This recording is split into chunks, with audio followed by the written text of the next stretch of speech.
Chapter 1024. I want to be surnamed Shao, miss. Actually, we're following young master now. Young master treats us as his family. Previously, we've also thought about whether we can follow young master's surname. We're just afraid that we'll climb up young master's social ladder. They used to have parents and brothers, and they even had a good relationship. However, ever since their parents were gone, it was as if they were the only ones left in the world.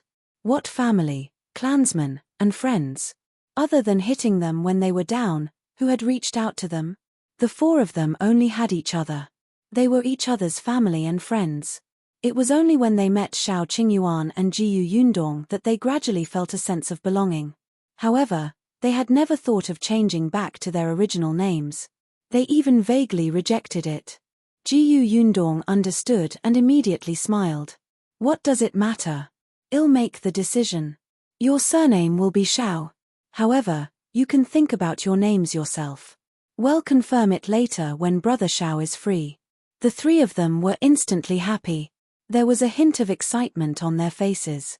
Really? Yes. Jiao Yundong nodded heavily. Actually, before Shao Qingyuan met her, wasn't he also alone? This was quite good. Jiang Bao was also happy for them. Seeing that the atmosphere was good, he immediately waved his hand and said, I'm here to give you names. Let me tell you, my name was changed by myself when I was 10 years old. It sounds good, right? The three of them were speechless. No, they refused. Seeing that the matter was settled, Jiao Yundong began to talk about serious matters. I came here today to look for Ah Zhu. I want him to go to Xingtao Street to help Xiao Yuan and the others get vaccinated first. Ah Zhu was immediately interested. Sure, no problem. I'm better at vaccinating than those doctors from the Million Gold Pavilion today. I'll go now. After saying that, he turned around and ran into the house to get his first aid kit. Jiao Yundong was afraid that Xiao Yuan's family was not familiar with them, so he asked Tong Shuidao to accompany them. She went back to the small courtyard first. 2 days later, Zhuangzi went to the shop in a neat set of new clothes. At noon, Su Qing came to deliver food to Su Changshan before the two of them met. Jiao Yundong did not know what exactly they had talked about, but the next day, Zhuangzi ran to his parents and went to the Su family to propose marriage. Jiao Yundong was invited as a witness. Zhuangzi and Su Qing's marriage was decided in just a few days. The cowpox vaccination in the Million Gold Pavilion was also in full swing. The news of shopkeeper Pan's commotion that day still spread. Many people knew that the imperial physician sent by the capital was from Fengkai County. However, they were not sure if it was true or not. At this moment, a new title was hung outside the door of Fortune Tea House. Everyone pointed at the title and discussed animatedly. Some people couldn't wait to ask the boss for an answer. The news of cowpox vaccination had already spread throughout the prefectural city. Almost everyone knew about it. Therefore, there were twice as many customers in Fortune Tea House as last time. Shao Qingyuan hadn't returned for a few days. The Million Gold Pavilion had a place for him to stay in. Those who had finished receiving the vaccination couldn't leave for the time being. They had to stay in the Million Gold Pavilion for a few days. As an attending physician, Shao Qingyuan naturally had to deal with unexpected situations at any time. Fortunately, Shao Qingyuan had seen the traces of the person who wanted to cause trouble that day.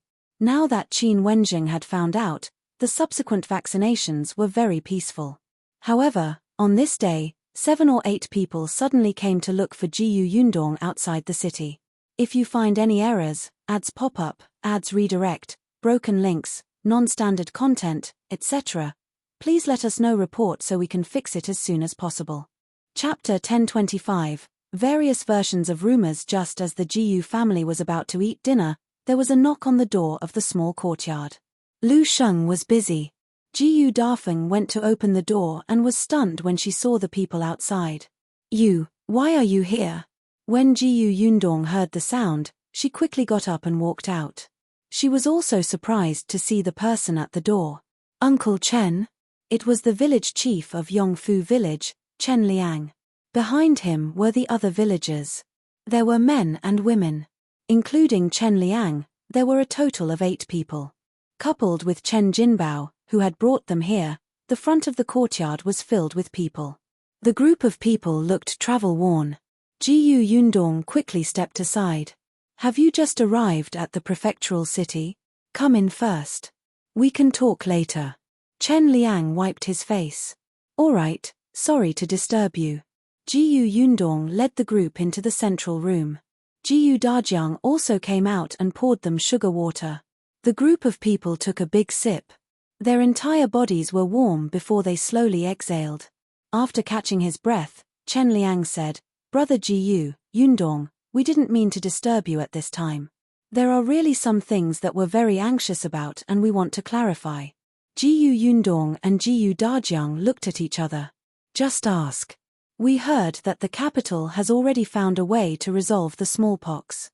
Now, the imperial physician is doing vaccination for everyone in the prefectural city. What kind of vaccination is that? Also, the imperial physician isn't going to the county city, right? Jiao Yundong was stunned. She did not expect them to ask about this. Before she could answer, another villager beside her asked impatiently, That's right, Yundong. The imperial physician only treats people in the prefectural city and doesn't care about the county city. Wouldn't our village have even less chances? Now, the entire Fengkai County knows about this. They said that the vaccination will end in 3 months. That won't do. If they don't care about us in 3 months, won't we only be waiting for death? Why won't they vaccinate us? We heard that we have to go to the government office to register first, but we've asked. The number of people registered in the government office has long exceeded 3 months. We don't have a share at all.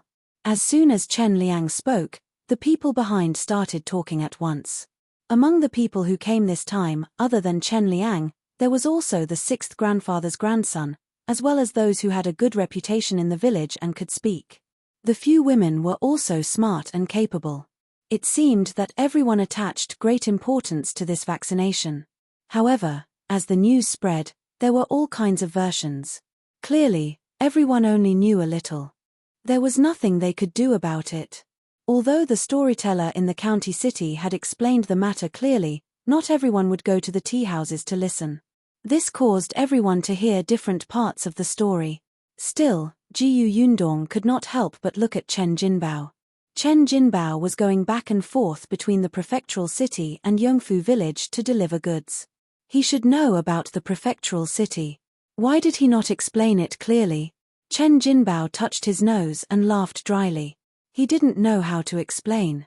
On the other hand, Chen Liang glared at him and said to Jiao Yundong, We thought that this kid had stayed in the prefectural city for a long time and should know clearly, but we didn't expect him to know nothing. Or maybe, has simply muddle-headed and is becoming more and more unclear. I was afraid that he would delay the matter, so I went to the prefectural city to ask around. However, he was unfamiliar with the prefectural city.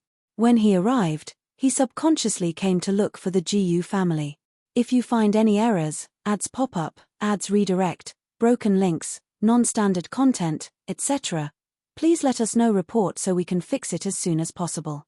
Chapter 1026. It'll bring you to listen to stories. Chen Jinbao sighed secretly. It wasn't that he couldn't explain it clearly, but there were some things that he couldn't say. He knew about the cowpox vaccination method, but what shocked him was that Shao Qingyuan was actually the imperial physician from the capital. He could not tell his parents about this at all.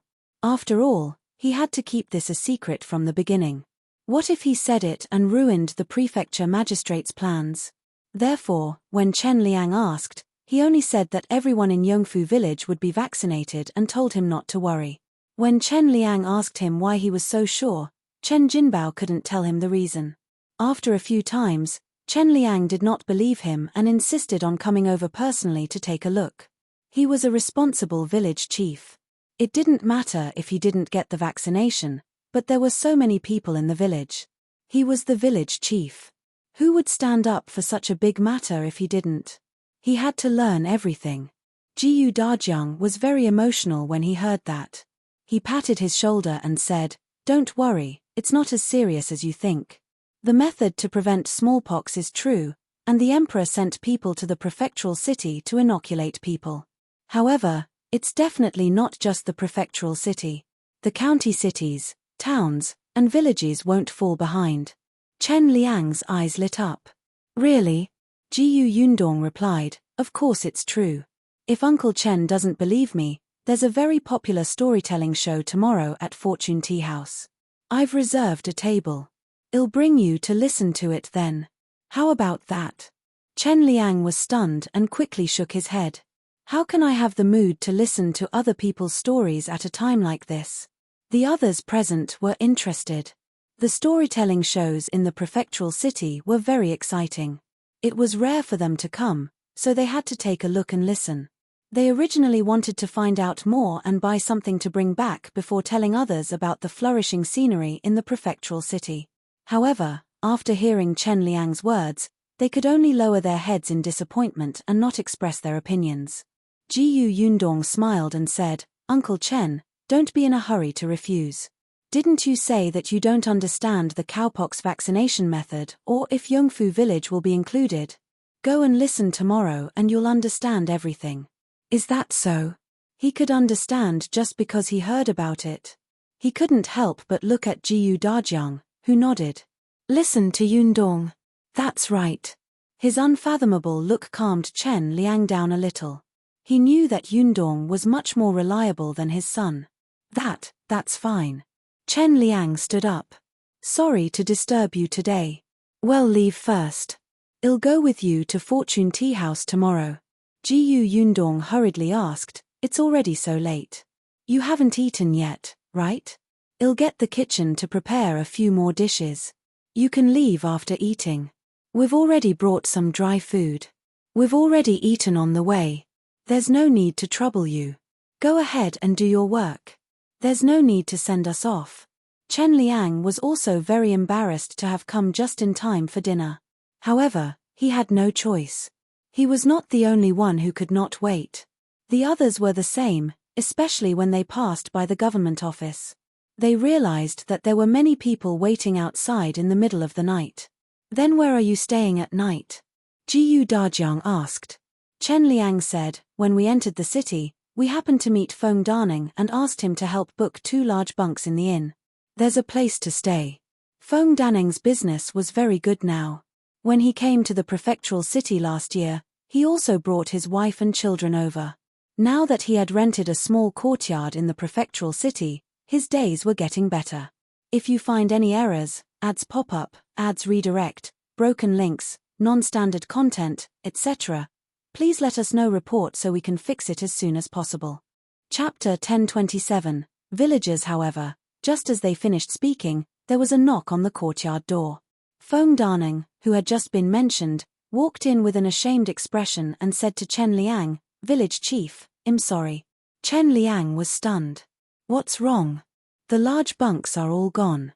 He asked many inns, but they all said that there were no more rooms. Not only were there no more large bunks, but there were also no more upper rooms or ordinary rooms. Chen Liang was surprised. There's no room in such a huge prefectural city. This was not the time of famine. Why? Jiao Yundong had thought of it just now, but before she could say anything, Feng Daning returned. Looking at the anxious expressions of Chen Liang and the others, she said, the prefectural city is currently doing cowpox vaccination, so many commoners came after hearing the news. Not only are there no more large bunks, but I'm afraid many of the courtyards that can be rented out are also gone. This was inevitable. There were many county cities under the Xuanhe Prefecture. Those who heard the news would definitely rush to the prefectural city to verify if the news was true. In particular, there were some wealthy families with many servants and guards. Most of these people lived in large bunks. Chen Liang and the others arrived a little late, so there were naturally no rooms. Then what should we do? Why don't we squeeze in dilapidated temples for the night? Someone suggested. There were also people who glanced at the Jiao family's small courtyard, but they were soon disappointed. This place was too small, and there were so many people in the Jiao family. It was better not to think about it. They were all from Yongfu village and had a good relationship with the Jiao family. Jiao Yundong would definitely not let them stay in a dilapidated temple. That would be too demeaning. Uncle Chen, Brother Shao and I have a courtyard at the back of our shops. There are still a few empty rooms now. If you don't mind, you can squeeze in first. There were originally 3 rooms in the backyard of Gus. Zhang Gang was the shopkeeper and stayed in one. He had also prepared a room for Zhuangzi previously, but he, Jiang Bao, and the others rented a small courtyard outside. They only stayed for the night occasionally when they were on duty, so there were only simple bedding. The other one was prepared for Chen Jinbao and the others. It was relatively large. The backyard of Shao Qingyuan's pharmacy was bigger. Now, Ah Zhu and the others were living there. There were also 2 empty rooms. There were 4 rooms, so there was no problem with 9 people living there. Chen Liang still felt a little apologetic. Isn't this too troublesome? We're from the same village. We should help each other. Uncle Chen, you've helped me a lot in the past. These are all small matters. The matter was settled. Chen Jinbao knew the location of the shop and Jiu Yundong let him bring it over. This was the first time they had seen Jiu Yundong's shop in the prefectural city. They looked at Gus, which was much bigger than the county city shop, and their eyes flashed with surprise. In the end, it was decided that the 3 women would stay in the empty room at Gus. The 3 of them would share a room. Chen Jinbao and Chen Liang stayed in the room that Zhuangzi occasionally stayed in. The remaining 4 men took a few more steps to Shao Qingyuan's medicine shop. This way, it was quite spacious. At least, it was much more comfortable than large bunks in the inn. Chen Liang was still a little emotional. When the Jiu family's girl first brought her mother and younger siblings to Yongfu village, I thought that their family would probably have a difficult time without an adult man. I didn't expect that their family would have the best life in the entire village. If you find any errors, ads pop up, ads redirect, broken links, non-standard content, etc., please let us know report so we can fix it as soon as possible. Chapter 1028. Bringing them for storytelling. Chen Jinbao was a little proud. After all, Jiu Yundong was his boss now, right? It's not just her family.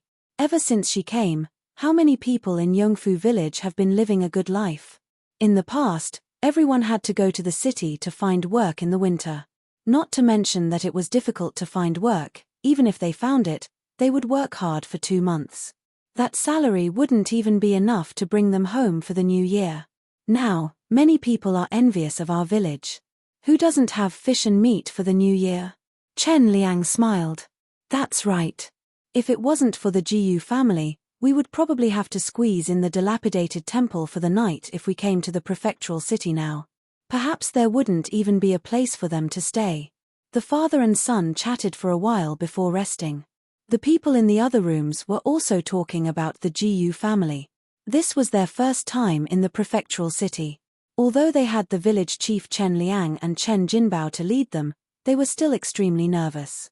It was only when they entered the small courtyard and saw the Jiu family that they felt at ease. Now, in this unfamiliar place, there was a comfortable place to rest. It was better than anything to be able to sleep peacefully. The Jiu family, on the other hand, was still the same. They rested early after dinner. The next day, Jiu Yundong brought Madame Yang and Yunke out. The marks on the little girl's body were gone. These days, she had been staying in her room and had not even gone out of the courtyard. She was bored to death. Jiu Yundong wanted to take her out to relax and listen to some books. Jiu Dajiang was going to the academy, Jiu Dafeng was going to the market, and Bianhan was going to carve, so only the 3 of them and Tong Shuidao went out. The group of them went to Gus first. When they arrived, the others were already there. At this moment, they were about to help organize the goods when Zhuangzi chased them to the backyard. We're already familiar with the job. We won't find the goods if you guys are moving them around. Go to the backyard and rest. Don't stay here and get in the way. The shop is only so big. There are so many of you. Chen Liang patted him. You brat. However, he still brought his people to the backyard. Jiu Yundong went straight to the backyard to look for them. Seeing that they could not stay idle and were helping to clean the backyard and wipe the tables, he could not help but laugh. Uncle Chen, have you eaten breakfast? They've all eaten. Jinbao said that there's a bun shop over there. We each bought 2 big buns. There's quite a lot of stuffing, but it's expensive. It costs 2 copper coins each. In our county city, it only costs 1 copper coin. Although the prefectural city was good, big, and prosperous, people without savings really could not live here. Everything was expensive. Seeing that it was about time, Yundong said to them, "Let's go then. It's about time to go over now." The few of them immediately stood up. Some of them even looked at their clothes carefully and were relieved to see that they were not wrinkled. Fortune Tea House was still some distance away from Gus. When they arrived, they realized that the entire tea house was filled with people. Even the entrance was crowded. They could not pass through. Oh my God, the business of this tea house is too good. There are so many customers. A woman surnamed Wen behind Chen Liang looked at the scene in front of her and spoke in shock. Yundong looked around and saw that the waiter had indeed made an aisle at the door. She quickly led her people over. The waiter recognized her. "Miss Jiu, you're here? Please come in." Yundong had booked a private room early and led her men inside. The people outside the door looked at them enviously. "If you find any errors, ads pop up, ads redirect, broken links, non-standard content, etc., please let us know report so we can fix it as soon as possible." Chapter 1029. It's actually someone from our Xuanhe Prefecture. There were still many people in the tea house. They only heaved a sigh of relief when they reached the private room on the second floor. "Why are there so many people? It's so crowded that I almost can't breathe." Everyone wiped the sweat off their foreheads and tidied their clothes. Yundong asked the waiter to serve 2 pots of tea and some dishes and snacks before letting everyone sit down. He said to Chen Liang and the others, "There aren't so many people usually. Isn't the content of today's story attractive? That's why there are so many people." Chen Liang was surprised. "You said yesterday that they were talking about cowpox vaccination, right? Didn't you say that you were done? Why haven't you gotten tired of hearing it after so many days? The cowpox vaccination is over. There's still more to come. You'll understand when you hear it later." Chen Liang nodded, his interest piqued. He used to go to the tea house in the county city to listen to books, but at that time, he would squat outside the door and listen attentively. This was the first time he sat in a private room on the second floor of the prefectural city and even drank tea and ate snacks. This feeling was quite novel. If he felt this way, the others felt the same. They didn't dare to drink tea and just looked downstairs. Yunke was still like a little hamster. She wolfed down some braised meat. When she looked up and realized that no one was eating anything, she thought for a moment and came down from the table. She distributed a piece to each of them. Then, she nodded in satisfaction and continued to climb onto the chair to eat. Yundong stroked her head and heard a commotion downstairs. "He's out, he's out. Mr. Fan is out. Everyone, be quiet."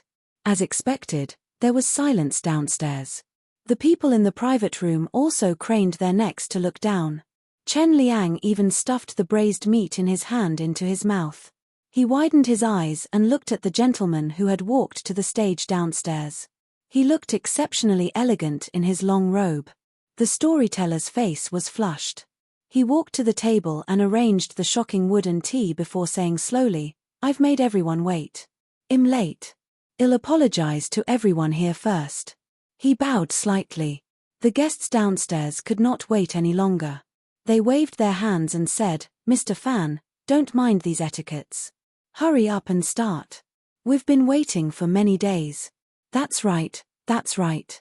Mr. Fan, let's get started. We really want to know who the warrior who invented the cowpox vaccination method is." "Warrior?" The corners of Yundong's mouth twitched. She coughed lightly and took a sip of tea. Downstairs, Mr. Fan's movements were still slow. It made one's heart itch to go up and speak for him. After a moment, they heard a loud bang from the shocking wood.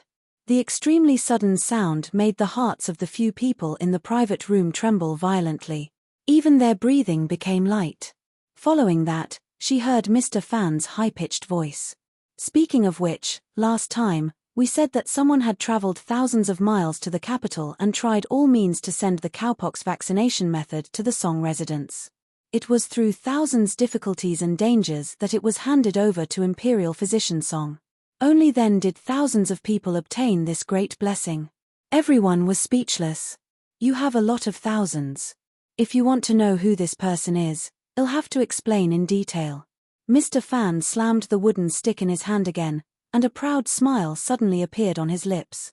What everyone didn't expect is that this person is actually from our Xuanhe Prefecture. If you find any errors, ads pop up, ads redirect, broken links, non-standard content, etc., please let us know report so we can fix it as soon as possible.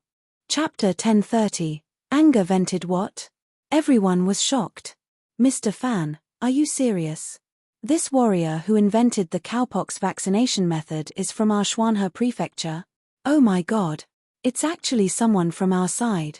There's such a talent in Xuanhe Prefecture. Ha ha ha, so it's our fellow countrymen. Our Xuanhe Prefecture is going to be famous. Ayo, Mr. Fan, hurry up and say it. Maybe you'll say it. I even know this person. Mr. Fan looked at everyone's excited expressions with satisfaction. Not to mention them, even he was proud when he found out about this. If there was a capable person in his hometown, wouldn't he be proud? He laughed. Perhaps many people know this person's identity. Mr. Fan waved his hand. Everyone knows about Shao's, right? That's right, Shao Qingyuan's pharmacy was called Shao's. After all, he and Yundong were engaged. No matter what, they had to follow each other. Her shop was called Gus, and his was called Shao's. It was so easy to remember. Moreover, they knew that they were a couple when they heard it. When everyone heard Shao's, they immediately lowered their heads and whispered. Some people present knew about Shao's, but some did not. However, in the private room on the second floor, Chen, Liang, and the others were extremely familiar with this name. A few of them had stayed in the backyard of Shao's yesterday. The group of people looked at each other. In the end, they focused their gazes on Yundong. The latter pursed her lips. Continue listening. Downstairs, Mr. Fan's voice continued.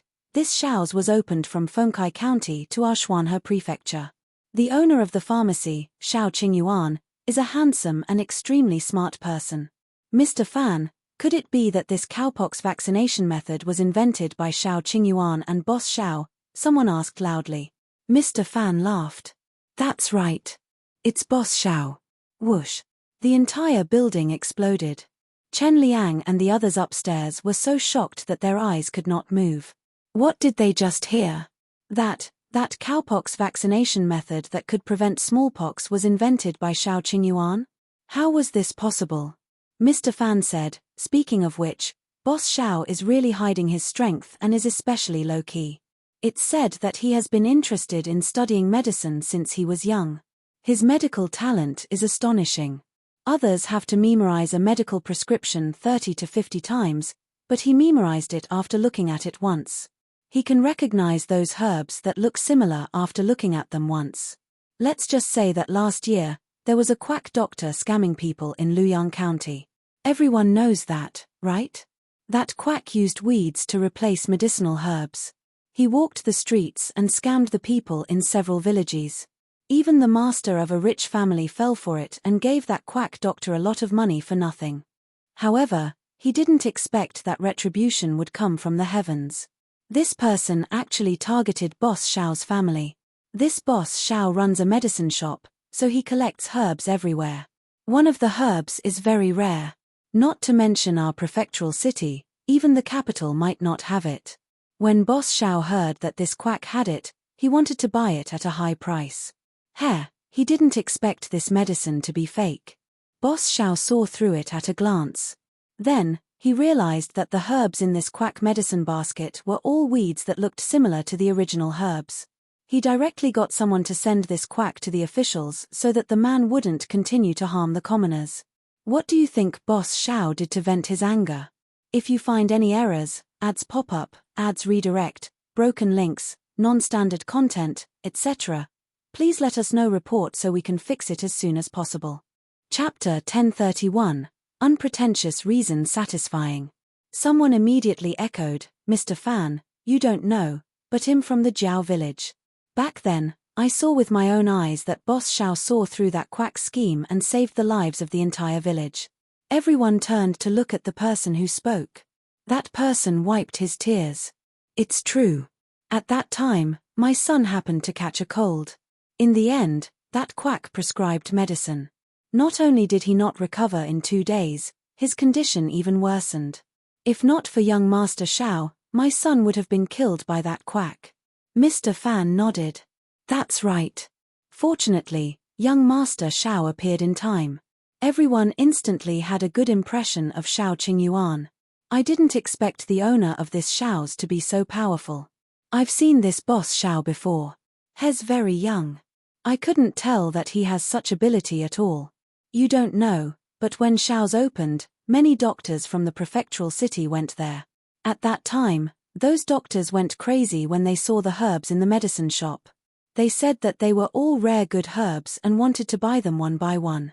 Moreover, they bought sacks of them. Really? Then shouldn't we go to Shao's in the future? Anyway, if I can't find the herbs in the future, I'll go to Shao's to take a look. Jiao Yundong, who was upstairs, had sharp ears. She vaguely heard some words and immediately smiled in satisfaction. How powerful was this advertisement? In the future, Brother Shao would not have to worry about business in his shop at all. Mr. Fan also looked satisfied. He took a sip of water and continued, young Master Shao is a low-key person. He never said anything even after doing such a good thing. He quietly opened a pharmacy and bought herbs. Someone asked him why he opened 2 pharmaceutical shops instead of being a doctor since he's so talented in medicine. Guess how young Master Shao replied? How did he reply? How would they know? However, since Mr. Fan wanted interaction, they would reluctantly cooperate. Someone guessed, did Boss Shao say that he's young and is afraid that everyone won't believe that his medical skills are good? I think Boss Shao must have said that he likes to solve difficult illnesses. Those minor illnesses and pains are too simple. He wants to solve those difficult illnesses that can't be solved for more than 1,000 years, such as this method to prevent smallpox, right? Everyone felt that what this person said made sense. After all, geniuses like to challenge those with difficulty. The corners of Mr. Fan's mouth couldn't help but twitch. Boss Shao wasn't as noble as you made him out to be. He shook his head and said, no. Boss Shao said that he wants to earn money. He likes silver, so he wants to open a pharmacy and earn big money.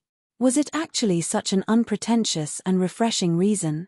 Wasn't it a little vulgar? Upstairs, Jiao Yundong secretly snorted. Of course, it had to be more vulgar. Otherwise, what if you think that my brother Shao is a compassionate and soft-hearted person? What if you all come to buy medicine without giving him money? Wouldn't brother Shao suffer a huge loss if they were to use moral blackmail? Previously, when someone heard Mr. Fan say that Boss Shao had exposed the quack doctor, they felt that he was a great benevolent person.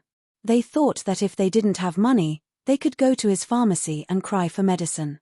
Now that Mr. Fan had said this reason, someone sighed in disappointment, but someone asked loudly, Mr. Fan, since Boss Shao doesn't like to be a doctor, why did he develop the cowpox vaccination method? If you find any errors, ads pop up, ads redirect, broken links, non-standard content, etc., please let us know report so we can fix it as soon as possible. Chapter 1032, Another Good News Good Question. Mr. Fan was shocked. It's definitely not a coincidence that Boss Shao developed this medical prescription. This Boss Shao has a subordinate. This subordinate has a particularly pitiful background. Initially, Boss Shao didn't know about it. He accidentally heard him mention it and found out that this person's family had all died of smallpox. That was why this subordinate was alone and drifted around until he met Boss Shao. Boss Shao had been with this subordinate for a long time, so they were like brothers. After knowing his background, he began to pay attention to smallpox. He thought that if there was a way to prevent this illness, no one would be as lonely and desolate as his subordinate from a young age in the future. He thought while he was eating, sleeping, or walking. In the end, he had a flash of inspiration. If people could get smallpox, what about animals? Pigs, cows, and sheep. What would happen if they were infected with smallpox? At that time, Boss Shao ran to the farm in the suburbs.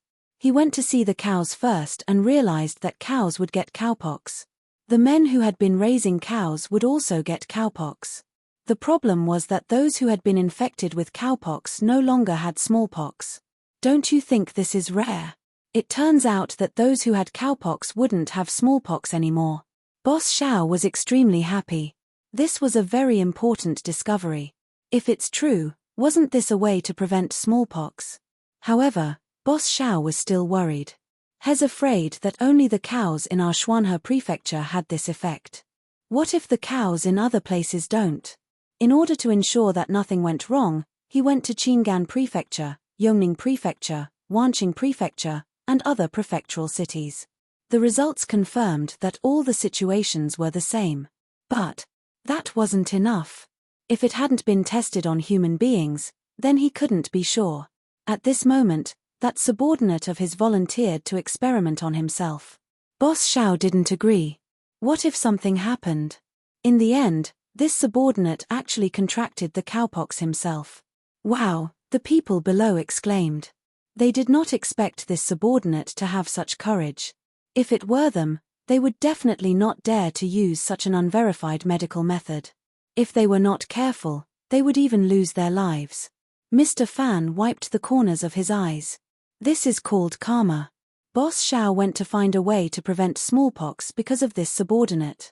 This subordinate returned the favor and trusted Boss Shao so much. He was willing to take the risk. What a touching brotherhood. Jiao Yundong was speechless. Why was this last sentence so strange?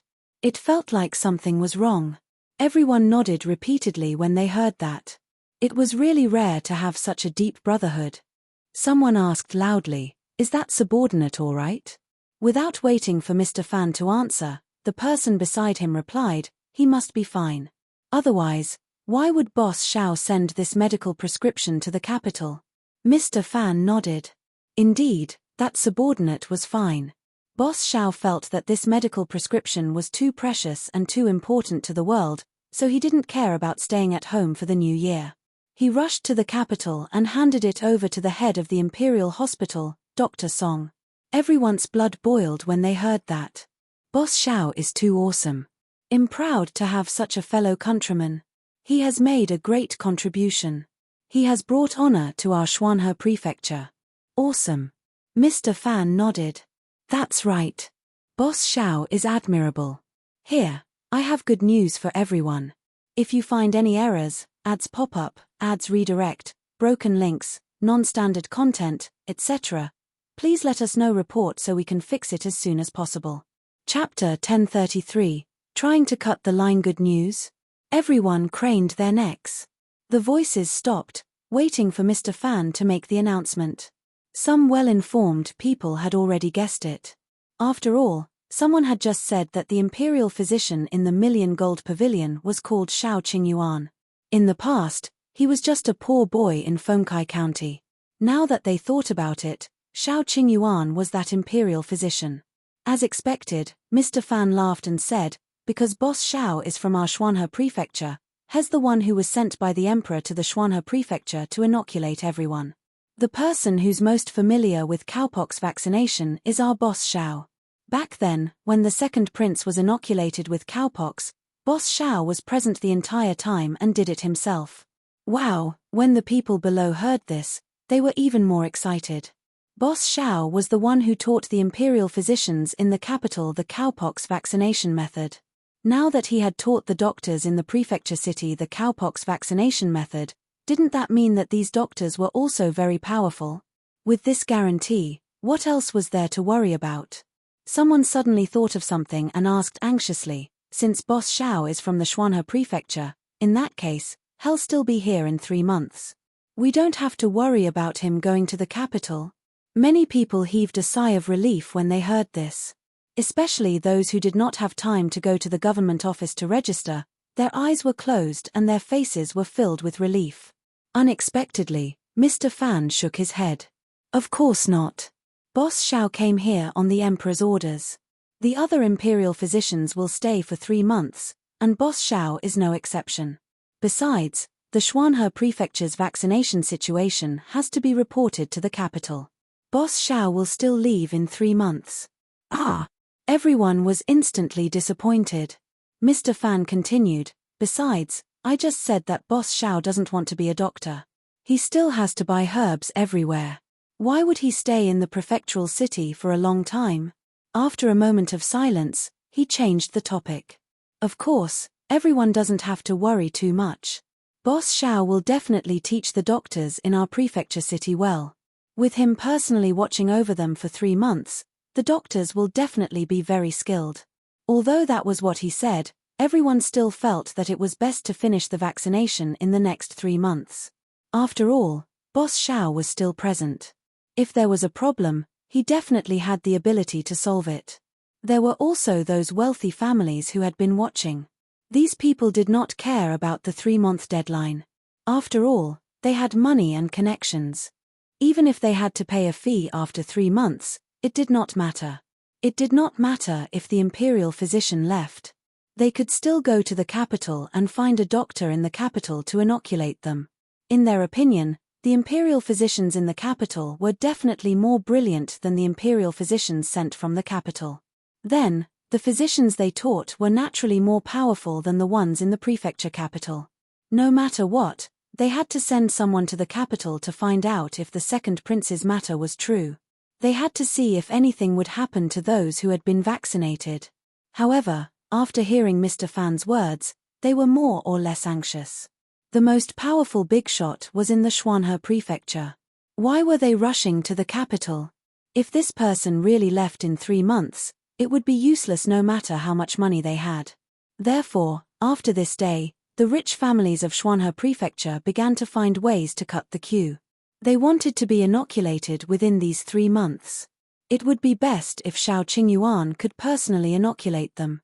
If you find any errors, ads pop up, ads redirect, broken links, non-standard content, etc., please let us know report so we can fix it as soon as possible. Chapter 1034, Chen Liang and the others shocked. Yundong was very satisfied with the reaction downstairs. This was also the reason why the tea house announced that the story was to be continued after they finished talking about the cowpox vaccination method. The last story was actually for the ordinary citizens to hear. These people cared about the deadline, connections, and money. This time, it was for these powerful families to hear. What they cared about was a safer and more reliable method.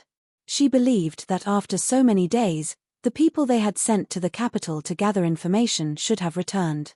Knowing that the capital was also being vaccinated, they should be anxious. Yundong took a sip of tea calmly. However, the others in the private room were completely stunned. Chen Liang and the others were all in a daze as they stood there motionless. After a long time, Mr. Fan's heavy blow downstairs ended the story. Chen Liang and the others suddenly regained their senses.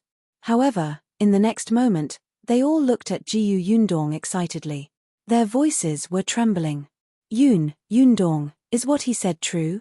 That cowpox vaccination method was created by Qingyuan? Yes. Yundong nodded. At the side, Chen Jinbao finally heaved a sigh of relief and said to his father in dissatisfaction, "That's why I said that there's no need to be anxious. Our village will definitely be able to take turns. There's definitely no problem. You're still anxious with me and insisted on coming to the prefectural city personally. Aren't you afraid of exhaustion?" As soon as he finished speaking, Chen Liang hit his head hard. "Your words are unclear. It would be strange if I wasn't anxious." After reprimanding his son, Chen Liang suddenly chuckled again. "It's actually Qingyuan. Ha ha ha, it's actually Qingyuan. He discovered a way to prevent smallpox. In the future, there won't be any kids that can't be saved. We old things don't have to be afraid of being chased out of the house by our children if we get smallpox." He smiled and choked up again. "Good, this is great, this is really great." Chen Jinbao quickly said, "Father, do you think he'll chase you out of the house?" Chen Liang acted as if he did not hear him at all. He cried and laughed at the same time. "Ha ha ha, our village has produced an impressive person. That kid is promising. He's too promising." Yundong sighed with emotion. Chen Liang was indeed worthy of his name. He could be considered a very conscientious village chief. When the others heard this, they could not help but nod repeatedly. They even said excitedly, "Yes, Yes. I didn't expect Qingyuan to be the one who did this. From now on, our village will be famous. Our village has long been famous. Didn't you see how many people from the surrounding villages came when the Jiao family's workshop was recruiting? But now, it's even more famous. No wonder Qingyuan suddenly left before the new year. He was gone for a few months. So he went to the capital. Hey, did you guys hear what the storyteller said just now? He said that Qingyuan personally vaccinated the second prince. In that case, he has seen the emperor and the prince, right? Right. When everyone heard this, wasn't that so? The wolf cub whose parents didn't dote on him and didn't even have enough to eat had actually gone to the capital to see the emperor. How lucky was he, eh? Wait. Madame WN suddenly said, well, Qingyuan lived so hard in the past and no one helped him. Everyone in the village called him a wolf cub. Then, will he still inoculate us? If you find any errors, ads pop up, ads redirect, broken links, non-standard content, etc., please let us know report so we can fix it as soon as possible. Chapter 1035, The Villagers' Regret. As soon as he said this, the private room instantly fell silent. Other than Chen Liang, everyone else lowered their heads slightly. That's right. They all knew how tough Shao Qingyuan's life had been back then. Because he was cold to everyone, anyone who offended him would not have a good ending. When he attacked, it did not matter if they were children or old people. Therefore, the entire village avoided him, especially as parents. They warned their children to stay away from him. Shao Qingyuan was not the kind of person who would repay evil with kindness. He was cold to begin with, and he was completely willing to ignore the lives of the villagers. In an instant, all the villagers present regretted it. Chen Liang sighed secretly and said, Qingyuan isn't as petty as you think. Isn't our relationship eased now? If you really feel that you've let him down in the past, treat him better in the future and care more about him. If he needs any help, go and help him. This shouldn't be difficult, right? The others hurriedly shook their heads. It's not difficult, it's not difficult. We've long stopped treating him as a wolf cub. Really. This was true. Ever since Shao Qingyuan was engaged to Jiao Yundong, he had become much more friendly. When the villagers called him on the way, he would reply. Moreover, after what happened at the Li family last time, everyone knew what kind of person old Master Li was. They felt more pitiful for Shao Qingyuan. Jiao Yundong also said, Brother Shao is busy, so he definitely can't help everyone in the village get vaccinated. However, there are still Ah Zhu, Dr. Xiong, and the old doctor from the county. Isn't the Li family going to hold a wedding soon? Brother Shao and I will go back for a few days. When the time comes, we'll bring Ah Zhu and the others back to help everyone get vaccinated before returning to the prefecture. Most of the people in Yongfu village were actually quite good. Although there were some *T stirrers, the cowpox vaccination was an order from the higher-ups. There was no need to cause more trouble. Hearing this, everyone heaved a sigh of relief. They didn't want Shao Qingyuan to do it himself. There were so many people in the village, and it was too much work. However, with him around, they could finally calm down. On the other hand, Chen Liang was a little surprised. The Li family is holding a wedding. Are you going to participate? The second branch of the Li family didn't seem to have a good relationship with Shao Qingyuan, right? Not only him, but the others also had strange expressions. Jiao Yundong nodded. Yes, we're going to attend. The Li family invited us.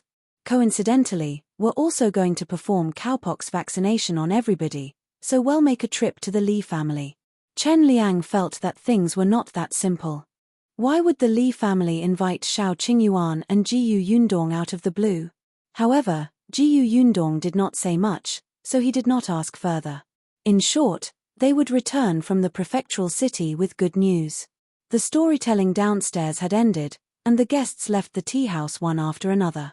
Although there were still some who stayed behind to discuss loudly, at least the road out was no longer blocked. Jiao Yundong led Chen Liang and the others downstairs. After leaving the tea house, Chen Liang said, Yundong, it's all thanks to your care that we came this time. Since Qingyuan is busy, we can't disturb him. Now that we know that Hez, the imperial physician from the capital, we're finally relieved. Everyone is waiting for our news in the village. Well, go back now. Jiao Yundong asked, are you leaving now? If you find any errors, ads pop up, ads redirect, broken links, non-standard content, etc., please let us know. Report so we can fix it as soon as possible. Chapter 1036, Jiao Yundong's return to Yongfu village. Chen Liang nodded. Everything in this prefectural city is expensive. Let's not stay any longer. Jiao Yundong looked behind him.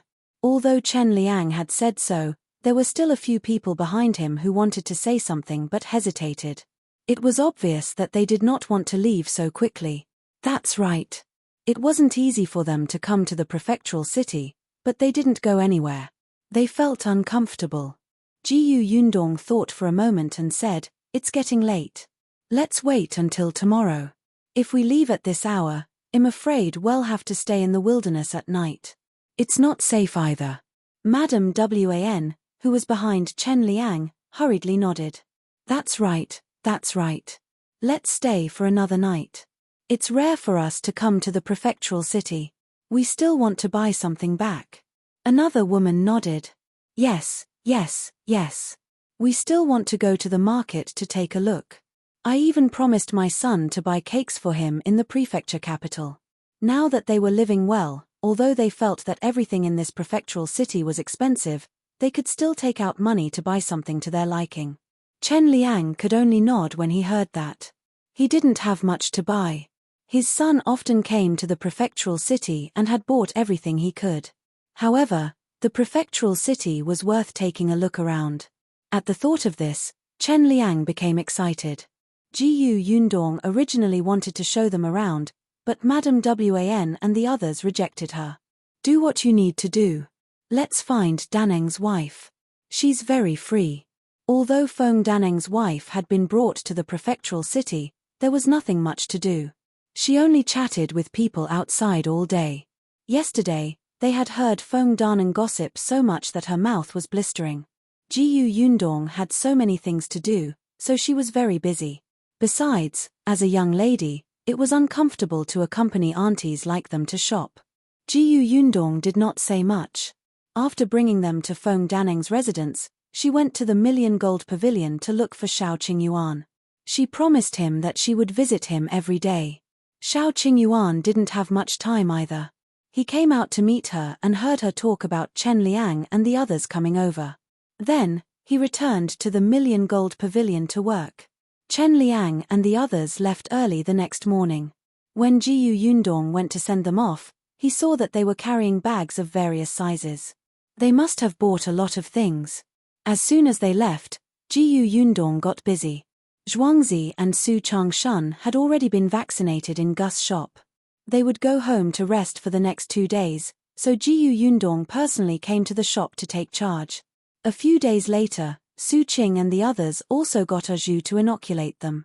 She then went to New Tea Pavilion to help. There were clearly fewer guests in New Tea Pavilion these few days. After all, such a big thing had happened in the city, and many young ladies from big families had already begun to be vaccinated. After the storyteller explained Shao Qingyuan's identity that day, more than half of the large families in the prefecture capital went to Shao's. Unfortunately, Shao Qingyuan had always been in the Million Gold Pavilion. Only Jiang Bao, Ah Zhu, and the others were in the pharmacy. As such, these people could only look for the prefecture magistrate and request to cut in line. After being put in a difficult position, the prefecture magistrate adjusted the daily limit of 200 patients, finally letting these people heave a sigh of relief. However, what they didn't know was that this was originally part of the prefecture magistrate's plan. There were 200 spots a day. How many people would there be by the 6-month deadline set by the emperor? Therefore, Prefecture Magistrate Dai posted another notice at the city gate, indicating that after repeated discussion, he had decided to follow the will of the people. In order to not let everyone be in a panic, the doctors would receive more people for vaccination every day when they still had the energy. But because of this, Shao Qingyuan was even busier. However, after half a month, he still walked out of the Million Gold Pavilion. The Li family's wedding was in 2 days. Jiao Yundong and Shao Qingyuan planned to return to Yongfu village. If you find any errors, ads pop up, ads redirect, broken links, non-standard content, etc., please let us know report so we can fix it as soon as possible. Chapter 1037, New worker this time, only Jiao Yundong, Shao Qingyuan, Dr. Xiong, and Ah Zhu returned. The group of people traveled light and arrived at Fengkai County quite early. Just as they were about to enter the city, Jiao Yundong asked the carriage to stop. She took out the makeup box from the carriage and tidied up her appearance and Shao Qingyuan's before changing her clothes. Then, the two of them alighted from the carriage and walked into the city. Shao Qingyuan's reputation had probably spread to Fengkai County long ago. They couldn't see him in the prefectural city, so they had probably already started waiting in the county city.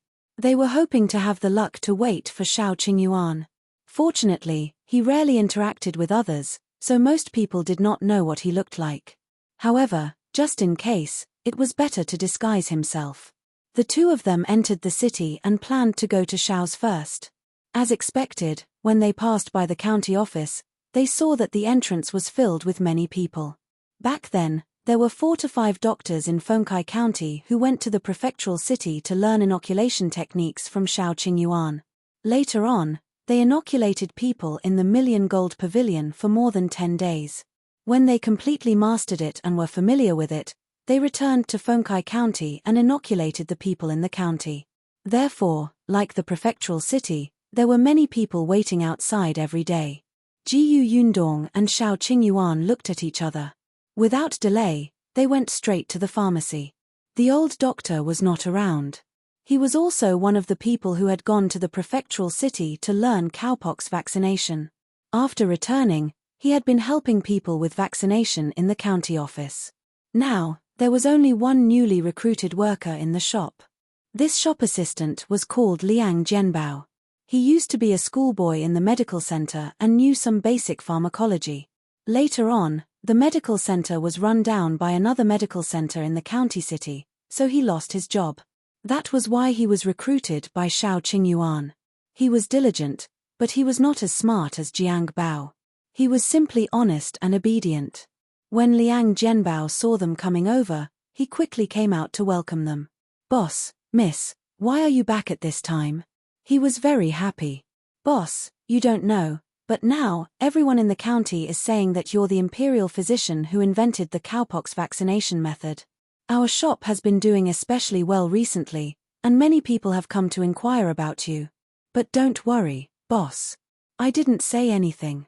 Shao Qingyuan nodded and gave him a piece of paper. "Catch all the medicine on it first. I want to take it away." Okay. Liang Jianbao quickly took the paper and grabbed a few large bags of herbs according to the prescription on it. When he was done, he quickly handed it to Shao Qingyuan. Shao Qingyuan took the medicine bag and left. Liang Jianbao took 2 steps forward. When he disappeared, he suddenly slapped his head. "Aya, I forgot to pour a glass of water for the boss and the lady. Brother Jiang clearly taught me before, but I forgot." He was extremely vexed, but Jiao Yundong and Shao Qingyuan had already left the county. Along the way, they understood the situation in the county. After leaving the city gate, the two of them boarded the carriage again. It was a little late when they arrived at Yongfu village. Compared to the county city, Yongfu village was surprisingly calm. There was no one at the entrance of the village. They took the main road and returned home almost unimpeded. At this moment, no one in Yongfu village knew that the Shao Qingyuan they were so proud of had returned. The next day was the wedding day of the second son of the Li family, Li Zhihu, and He Xiu. Second brother Li and his wife woke up early in the morning with a lot on their minds. They looked at the door nervously and expectantly. If you find any errors, ads pop up, ads redirect, broken links, non-standard content, etc., please let us know report so we can fix it as soon as possible. Chapter 1038, Joyous event of the Li family. Li Dunzi and Madame Du were still not sure if Shao Qingyuan would return. After Madame Dong sent the letter, he did not reply to them. As for Chen Liang and the others, although they knew that Shao Qingyuan would return to the village in the next few days, they were not sure when. Moreover, on the way back, Chen Liang had warned the 7 people who had followed him to the prefecture capital that day to keep their mouths shut and not tell anyone that Shao Qingyuan had returned to attend second brother Li's wedding. Otherwise, when everyone found out, they would all come to Yongfu village to wait for him. If those powerful people from the county took Shao Qingyuan away, Yongfu village would definitely not have a chance. Therefore, although Madame Wan and the others wanted to show off, they could only endure it when they heard Chen Liang's serious words. However, they knew that Shao Qingyuan was coming to attend Li Jihu's marriage, so they came to the Li family early in the morning. Li Dunzi and his wife were very surprised. They had invited many people from the village, but many people had said that they were not free back then. Why were there so many people now? Moreover, they were villagers who were popular in Yongfu village. When his son set off to fetch the bride, even the village chief came over. Li Dunzi hurriedly welcomed him in, while Madame Du continued to wait at the door. When the villagers saw that Chen Liang had actually come to attend second brother Li's wedding, they were all shocked. Some people were curious, so they brought a few eggs and vegetables to congratulate him. The Li family was especially lively for a moment, causing Li Dunzi and his wife to heave a sigh of relief. The bridal escort team returned very quickly. The Li family specially borrowed an ox cart to pick up the bride. Xiao sat on it with a red veil, but there was no joy on her face under the veil. Her back was sore from sitting all the way, and Lan Hua, who had just gotten married not long ago, was carried away by the big red sedan chair. Xiao still had a deep impression of that scene back then. Now that she was getting married, it was fine if she did not have a bridal sedan chair.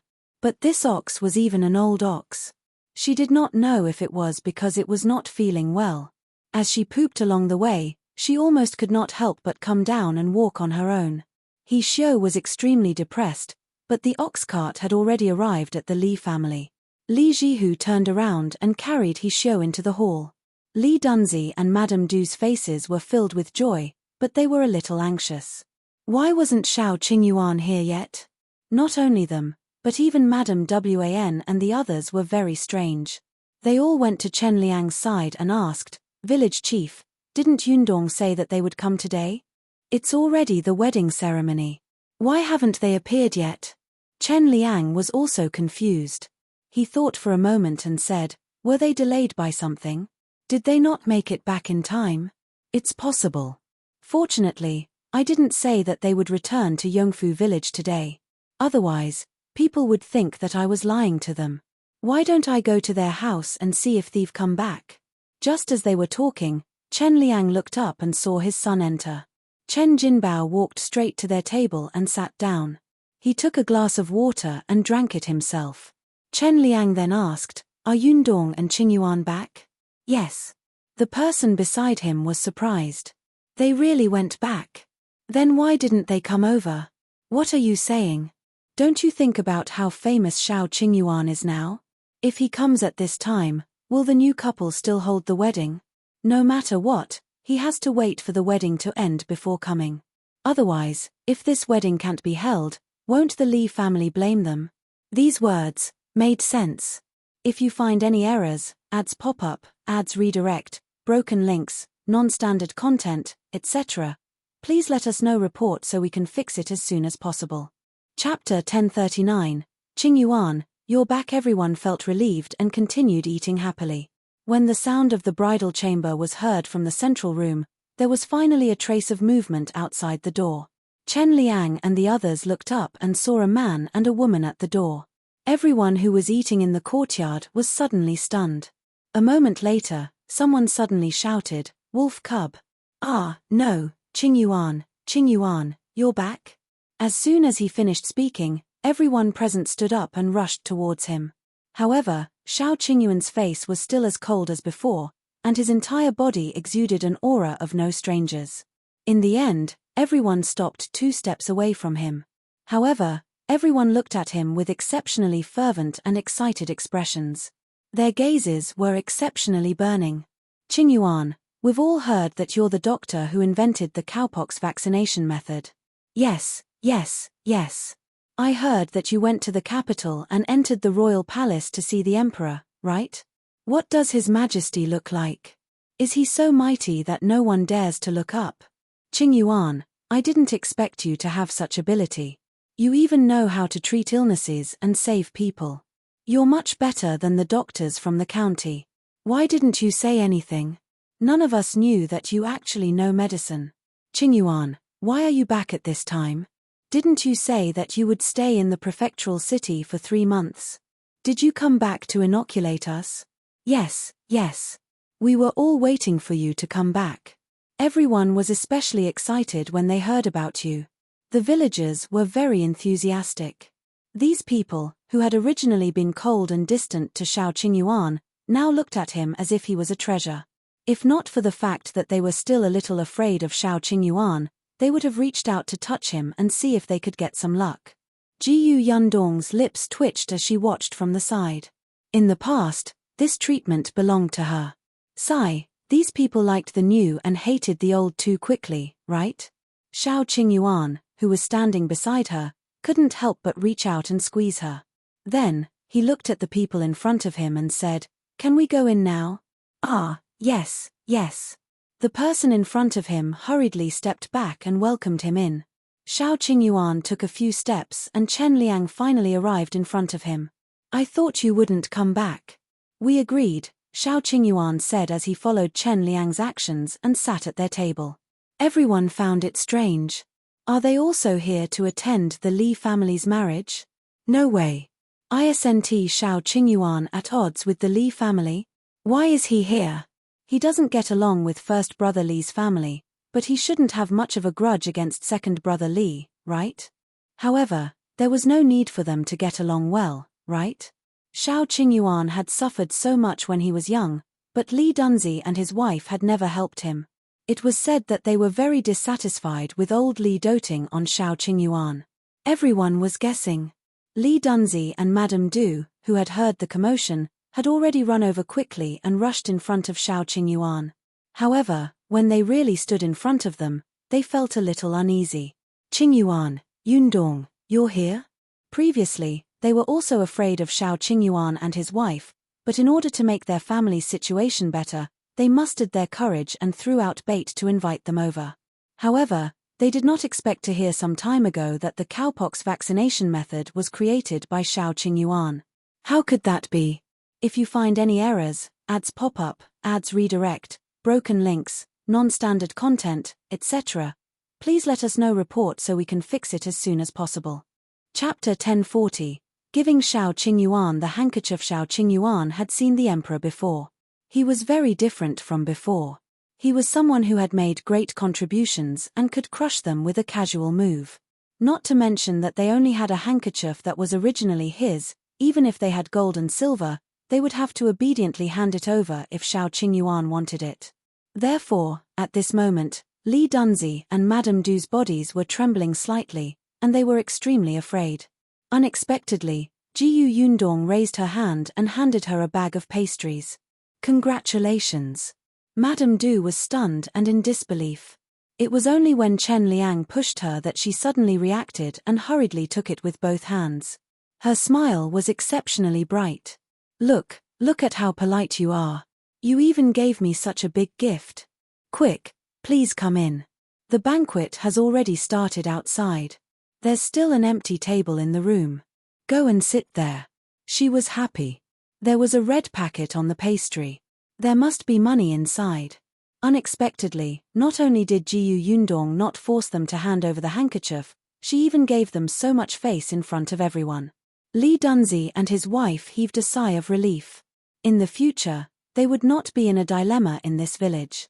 Jiao Yundong smiled and walked in with Shao Qingyuan. She was speechless when she saw the expressions of Li Dunzi and his wife. They were not the kind of unreasonable bandits who would snatch and plunder. The second branch of the Li family did not have much of a grudge with them. The second branch had a handkerchief in their hands, and they needed this handkerchief. They would give a red packet in front of everyone and treat it as buying the handkerchief from them. Everyone would just take what they needed. The two of them entered the central room. The people outside wanted to follow them, but they were stopped by Chen Liang. All right. Today is the Li family's big day. Let's talk after the banquet is over. Madame Wan and the others also said, "That's right, that's right. If you don't want to eat, Qingyuan and Yundong still want to eat. When everyone heard this, they could only suppress the excitement in their hearts and silently return to their seats. However, the buzzing discussion never stopped, and their gaze was fixed on the central room. Unexpectedly, not long after, Shao Qingyuan and Jiu Yundong stood up and followed Madame Du into the room. Where are they going? To see the bride. That didn't make sense. Wasn't the bride in the other room? Shao Qingyuan was really not interested in the wedding banquet. He was here for the handkerchief. After taking 2 sips of wine, the two of them followed Madame Du to the main room. As soon as they entered, Madame Du closed the door and locked it. Then, he took out a key and opened a coat box in the corner. He lay inside and took out a small box. Then, he used another key to open the box. She had hidden it very well. Not only were there 2 locks, but there was also a compartment in the last box. The handkerchief was taken from that compartment.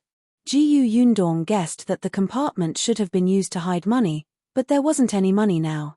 Madame Du heaved a sigh of relief and handed the handkerchief to Shao Qingyuan. She said, "This is the handkerchief you wore back then. This material should be good. I'd never seen it before, nor did I know it. You're knowledgeable.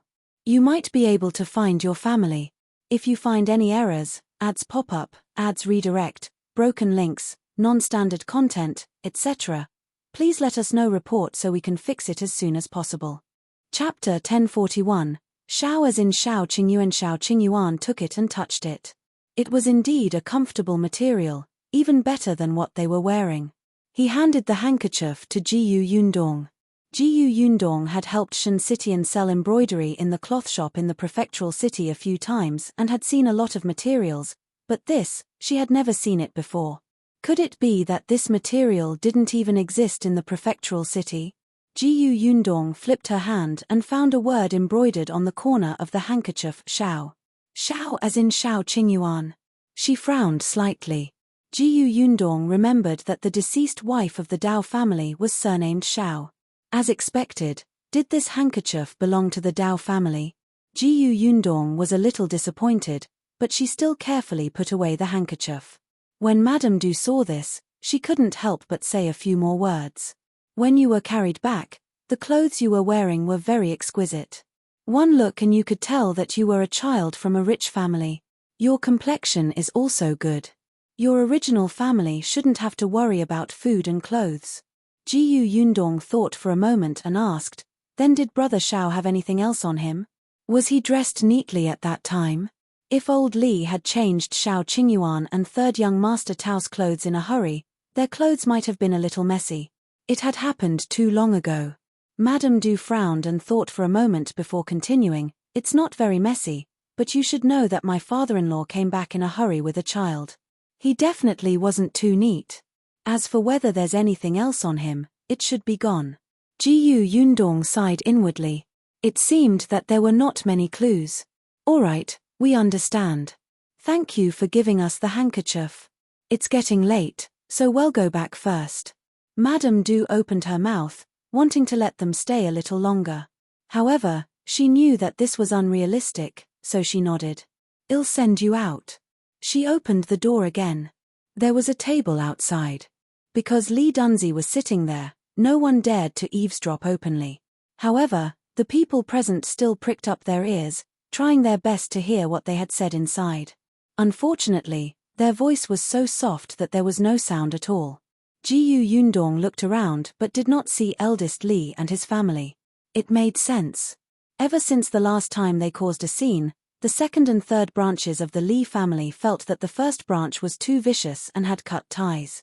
Besides, Li Dunzi had invited Shao Qingyuan over this time. Why would he let the people from the main branch cause trouble for him? Jiu Yundong shook her head and walked out of the central room. Chen Liang walked over and asked, "You're going back now?" "Yes, it's getting late. I have to go back and prepare."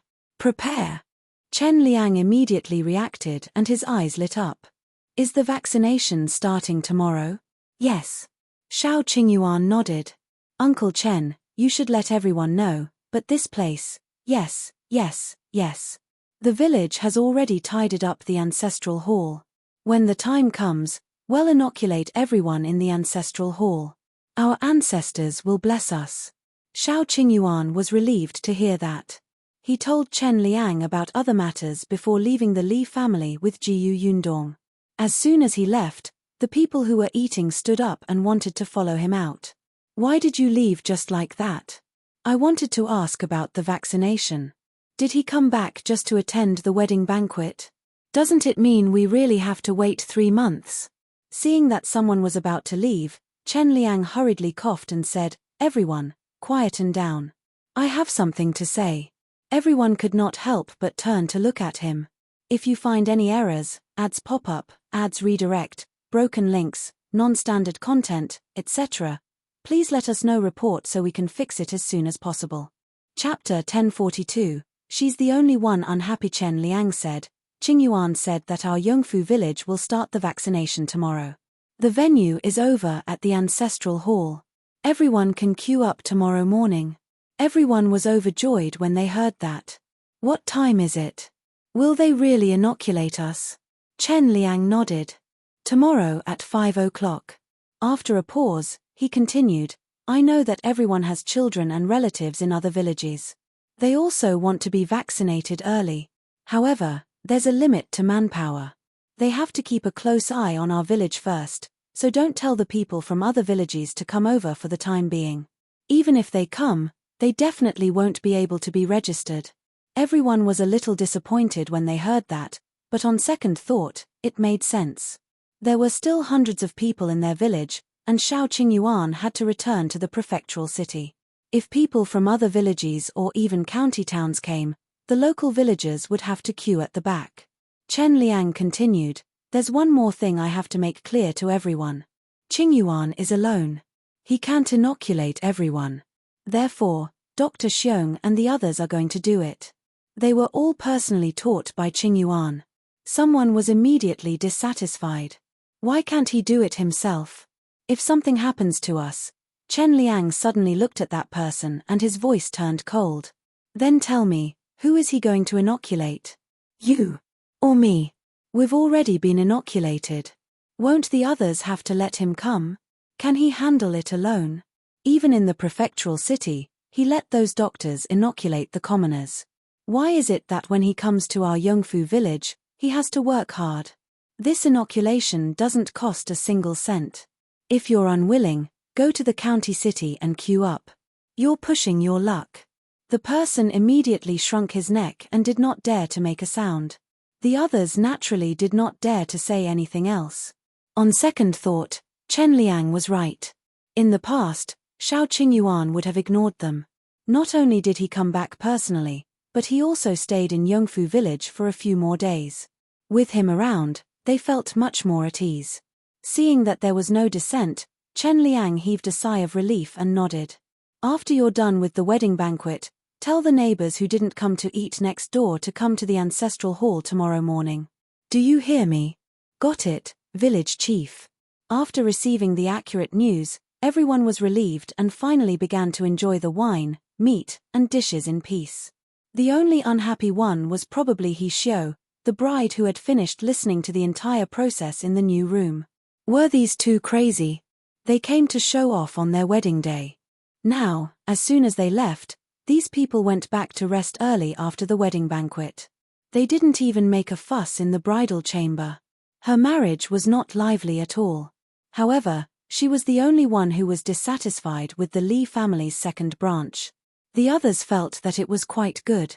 Thinking that they were going to be vaccinated tomorrow, they all rested early. Therefore, early the next morning, when Xiao was about to get up and serve tea to her in-laws, there was no one at home. Everyone had run to the ancestral hall early to wait. The sky had just lit up, but the entrance of the ancestral hall was already filled with people.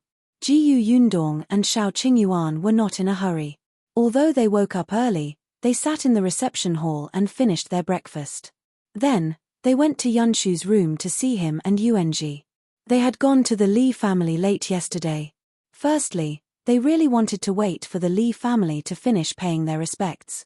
Secondly, they wanted to inoculate Yunshu and Yuanji first.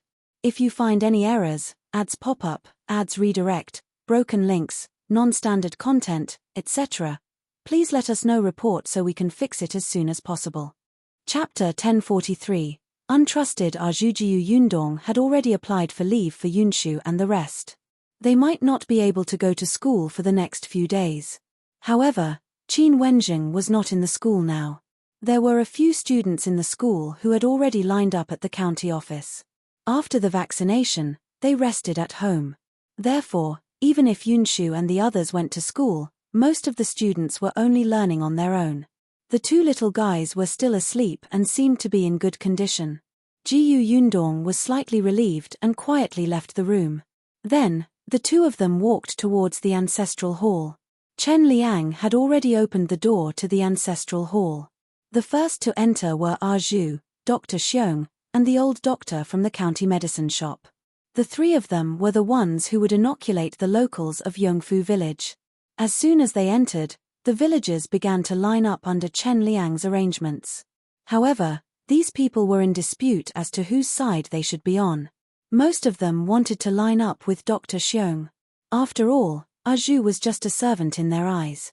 He was also young, so how could he know about vaccination? Although the old doctor had already vaccinated a lot of people in the county city, he could not compare to Dr. Xiong, who had come from the prefectural city. However, Dr. Xiong had a bad temper. When he saw the long line in front of him, he immediately slammed the table and glared. "Why are you all lined up here? Are you trying to tire me out?" The people at the back of the line trembled. Their gazes were a little erratic and afraid. Some people quietly moved to the old doctor's side. Unexpectedly, when they looked up, the Zhang family, Chen Liang's family, and the He family at the front were lined up on Ah Zhu's side. The Zhang and Chen families had a good relationship with Jiao Yundong and Shao Qingyuan. The He family was also a shrewd family. When Jiao Yundong was building the road previously, they had changed their home base at the foot of the mountain with the village. Their three families actually went to Ah Zhu's side. Could it be that he was the one with the best skills among the three of them? Everyone was bewildered. Some people could not help but go over.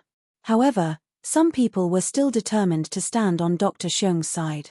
However, this way, the number of people in the team in front of the three of them was about right. Tongping had also come over to help early in the morning. He had sent everyone a note with words written on it. "There are too many people. It's difficult to wait here. Everyone, take this note. You can come back when your name is called. There's no need to wait here. It's fine to go out for a walk and come back later." Everyone held the note in their hands, but no one moved. Although he said that, what if they missed it? Besides, it was just waiting.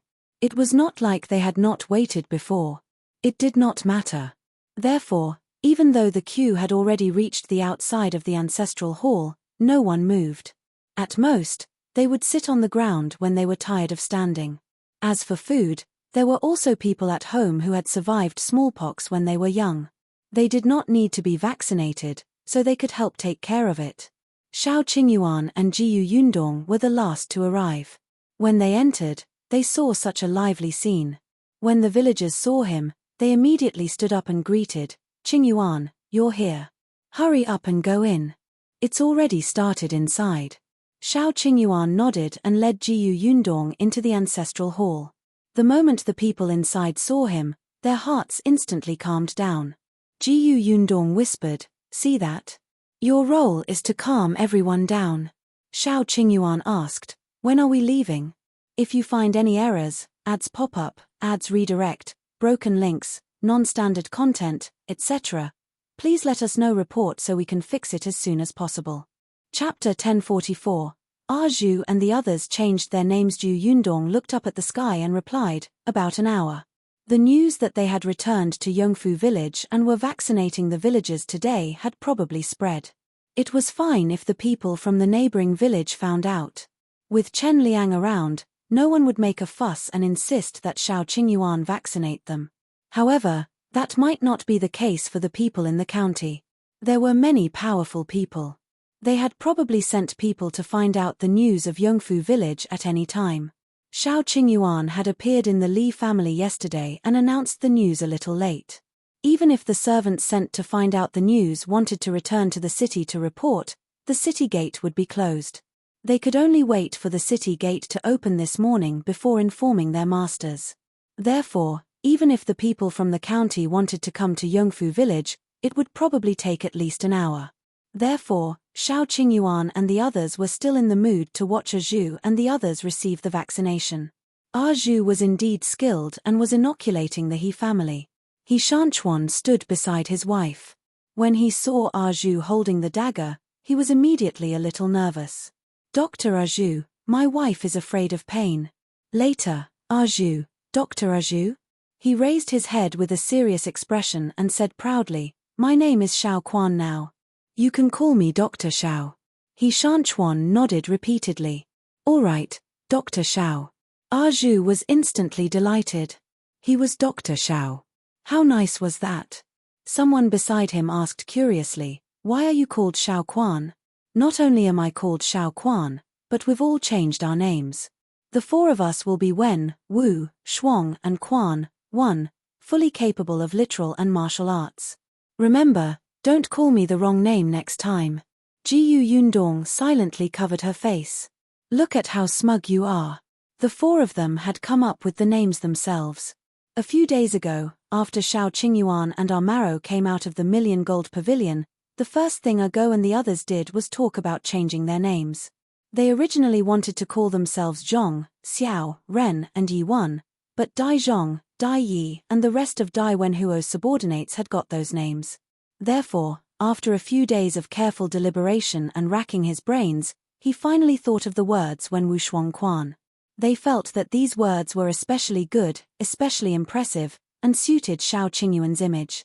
Jiao Yundong was speechless for a long time. All right, as long as you're happy.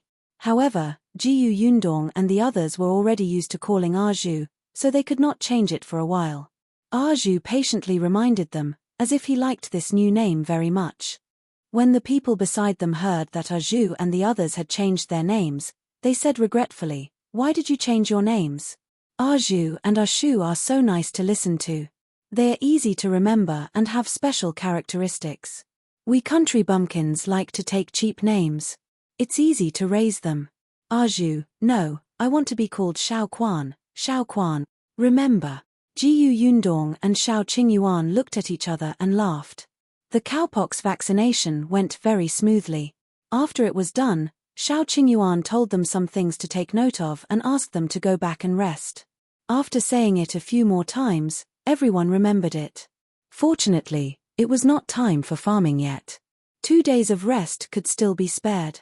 An hour later, someone ran over in a hurry and said loudly, oh no, there are a few carriages at the entrance of our village.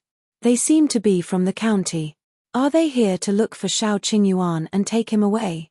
If you find any errors, ads pop up, ads redirect, broken links, non-standard content, etc., please let us know report so we can fix it as soon as possible.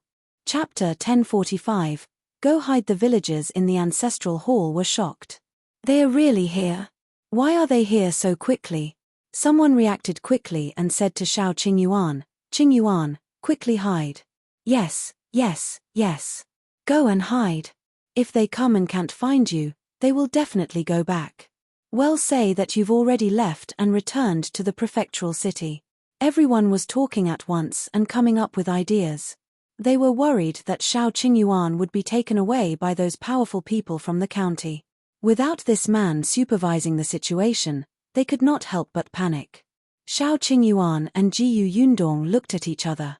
It was as they had expected it. Chen Liang also came over to persuade them. Stay away for now.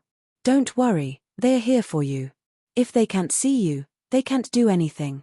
All right, I'll leave this to Uncle Chen. Shao Qingyuan nodded at Ah Zhu and left the ancestral hall with Jiao Yundong. The people from the county city came from the main road in carriages, but Shao Qingyuan and the others left through the center of the village.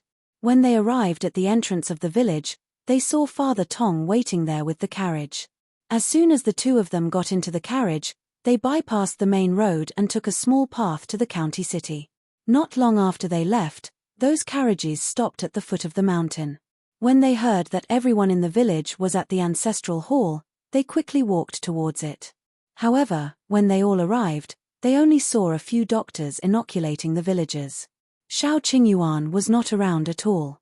Not only was he not around, but someone also ran over and said that they had just left from another path. Everyone cursed in unison and looked at the people from Yongfu village. After leaving a few people to continue keeping an eye on the situation, they left angrily. The villagers were speechless. They were all prepared to argue and chase them away with hoes and shovels. In the end, they left. There was no sense of accomplishment. Why didn't they persevere? Wasn't there any sincerity? However, after they left, Chen Liang heaved a sigh of relief and continued to organize everyone for the vaccination. The Li family's eldest branch came at this time. Ever since they found out that Shao Qingyuan had seen the emperor and made a great contribution, they had been extremely nervous. They wanted to go to the county city to queue for registration, but they were late. The county office's document said that they would have to wait at least until 6 months later. 6 months later? How could that be? Therefore, even though they were extremely afraid, it was rare for the village to start cowpox vaccination. They had been holed up at home for half a day. When they heard that Shao Qingyuan had left, they finally braced themselves and came out. They looked at the villagers in front of them who were being vaccinated. There were a total of 3 teams. They definitely did not dare to line up with Ah Zhu's team. If he did anything during the vaccination, their family might lose their lives. Dr. Xiong had a bad temper, so it wouldn't do either. Therefore, in the end, the Li family's eldest branch was lined up with the old doctor. The villager in front of them immediately frowned. This person happened to be at odds with the Li family's eldest branch. He immediately mocked, "You still have the cheek to come. Why? Do you think no one knows that you've persecuted him in the past when Qingyuan isn't around? None of your business. Hey, you want to fight?" Seeing that the two of them were about to fight, Chen Liang heard the commotion and rushed over. When he saw the Li family, he could not help but frown. Disgust flashed across his face. "All right, stop arguing. If you find any errors, ads pop up, ads redirect, broken links, non-standard content, etc., please let us know report so we can fix it as soon as possible." Chapter 1046. This troublesome thing. Chen Liang did not chase them away. He was the village chief and the entire village had to be vaccinated. It was impossible for him to leave them behind. Besides, it wouldn't be good for Shao Qingyuan if word got out. What if someone in the Li family got smallpox? What would outsiders think of Shao Qingyuan? They would say that he was the one who invented the cowpox vaccination method, but in the end, someone in his village died from this illness. It was just vaccination. There was nothing to do with it. If you want the vaccination, be quiet. If anything happens, you'll be the ones to suffer. The people from the Li family's main branch immediately did not dare to speak. They could only line up resentfully and endure the pointing fingers of the other villagers. The subsequent inoculations went very smoothly. Even though the people from the neighboring village came after hearing the news, they knew that it was impossible for them to cut in line. They could only be envious. At that moment, Jiao Yundong and Shao Qingyuan had already arrived at Fengkai County. As soon as the two of them arrived at the county city, they went straight to the Liu residence. Liuan was already waiting at the entrance. When he saw them, he immediately welcomed them. "Young Master Shao, Miss Jiao, you're finally here. Our young master has been waiting for you at the door." With that, he welcomed the two of them inside. As soon as they turned around the courtyard, Liu Wei, who had heard the commotion, ran over and suddenly stopped in front of them. Then, with a bright smile on his face, he reached out and patted Shao Qingyuan's shoulder. "Brother, you're very promising now. I'm proud to have a brother like you. I'm especially proud. I'm extremely proud." As he spoke, he patted Shao Qingyuan's shoulder hard. However, it didn't look like he was proud. Instead, it looked like he wanted to slap Shao Qingyuan into the ground. Shao Qingyuan frowned and tilted his body slightly to avoid the third slap. Liu Wei could not stop in time and fell straight forward. Fortunately, Liuan reacted very quickly. "Young master, be careful." He barely caught her. After Liu Wei steadied himself, He turned around and was about to be displeased when he met Yundong's angry eyes. Do you have a deep hatred for my brother Shao? You're so strong that you're about to slap a piece of flesh off my shoulder. Liu Wei immediately shrunk his neck guiltily, but he still refuted firmly, nonsense, I'm expressing my admiration for brother Shao. It's unstoppable. Besides, I'm afraid that my brother Shao won't believe such an important matter. That's why I patted him awake and told him that this isn't a dream. This is real. It's worth being happy and excited. Don't try to sow discord between me and brother Shao. Yundong was speechless. If you had kept that jealous, resentful expression on your face when you said this, it might have been more convincing. Actor Liu, your acting skills have deteriorated. As he spoke, Old Master Liu also walked out with a smile. Young Shao, Jiu girl, you're here. This time, you've caused quite a commotion. Not bad, not bad. I knew that you would definitely have a great future. Unlike our family's wastrel, who only knows how to eat, drink, and have fun. It's fine if he can't inherit the business, but he just has to be disobedient. What a troublesome thing. Yundong glanced at Liu Wei. She finally understood why Liu Wei was so resentful towards brother Shao.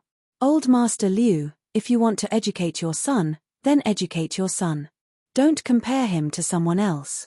As expected, as soon as Old Master Liu finished speaking, Liu Wei walked forward angrily. Old Master Liu snorted. You still have the cheek to lose your temper.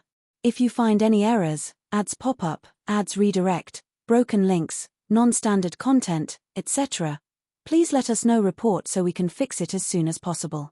Chapter 1047, Liu Wei Is Engaged. The group of them entered the central room.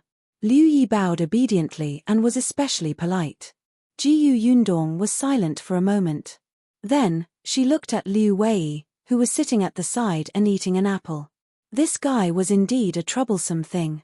Qingyuan didn't even look at him. He said to Old Master Liu, let's begin. He came here today to inoculate the Liu family. Liu Wei had smallpox when he was young, so there was no need to take it. However, Liu Yi still needed it, and so did the others in the Liu residence. Seeing that he didn't even drink the tea, Old Master Liu hurriedly said, you just came. You should rest for a while. No, let's do it now. We still have to go back early. All right, follow me. The room is ready. Old Master Liu brought the few of them to the hall at the back. Qingyuan was holding a medical box in his hand. Liu Wei looked at it and clicked his tongue. He truly looks like a doctor. Yundong glanced at him. Liu Wei immediately went to her side and said, look, brother Shao used to be a hunter, then a merchant. Now he's actually a doctor. What do you think he will be in the future? Whatever he will be, it's better than a prodigal son like you. Liu Wei was speechless. Could they still be friends? Didn't he just pat Shao Qingyuan's shoulder twice? A woman who bore grudges. They should be cut off from each other. Shao Qingyuan inoculated Liu Yi, and the others didn't need to wait in the room. They were outside.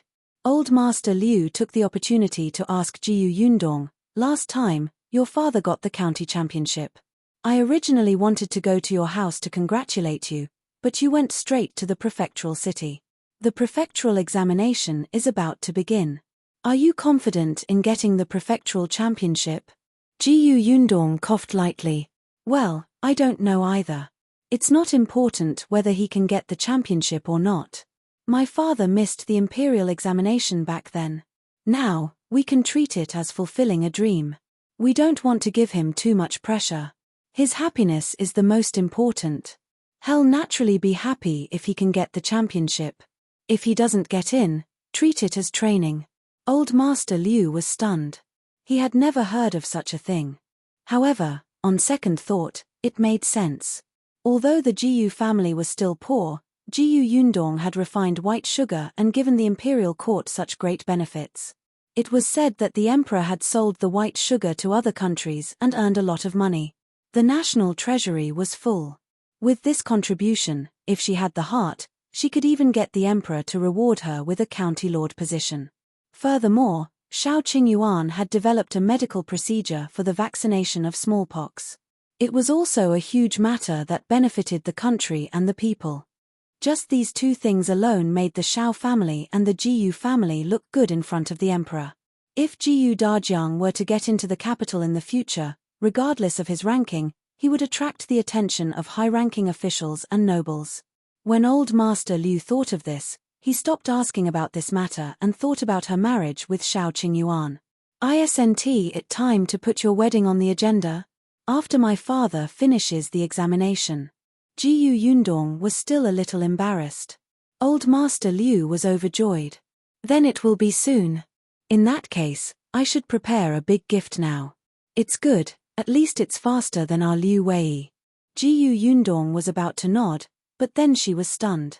What he meant was, she suddenly looked at Liu Wei, who was eavesdropping on their conversation. You're engaged. When did this happen? Why didn't she know?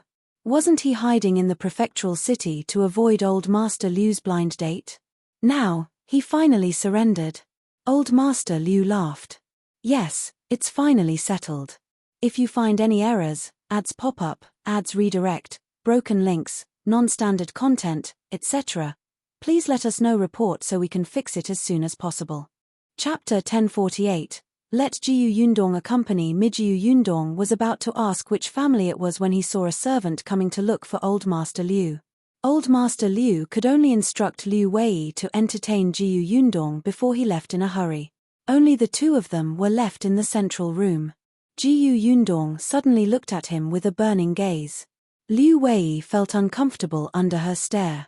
After a long while, he waved his hand and said, all right, I'll tell you. I'm indeed engaged. It happened a month ago. My father set it up for me. Which girl? Miss Zhang. Liu Wei was very dissatisfied. I don't know what medicine my father took, but he insisted on finding me a fierce wife. You don't know, but that Miss Zhang is especially fierce. I am afraid of her. Jiao Yundong was speechless. There was nothing she could do about this. Liu Wei looked like he had nothing left to live for. My father doesn't listen to me at all. He insists that I'm jumpy and that I have to find a wife who can control me. Then how can I live in the future? Jiao Yundong wanted to laugh, but she tried her best to restrain herself. Forget it. He was already in such a miserable state. It was not good to laugh at him. However, they were still friends, so she asked a few more questions. Have you seen Miss Zhang? Do you have any feelings for her? I've seen her. She looks all right, but she's fierce and domineering. I don't like this at all. Jiao Yundong frowned. But this was how it was like for a man and a woman to get married these days.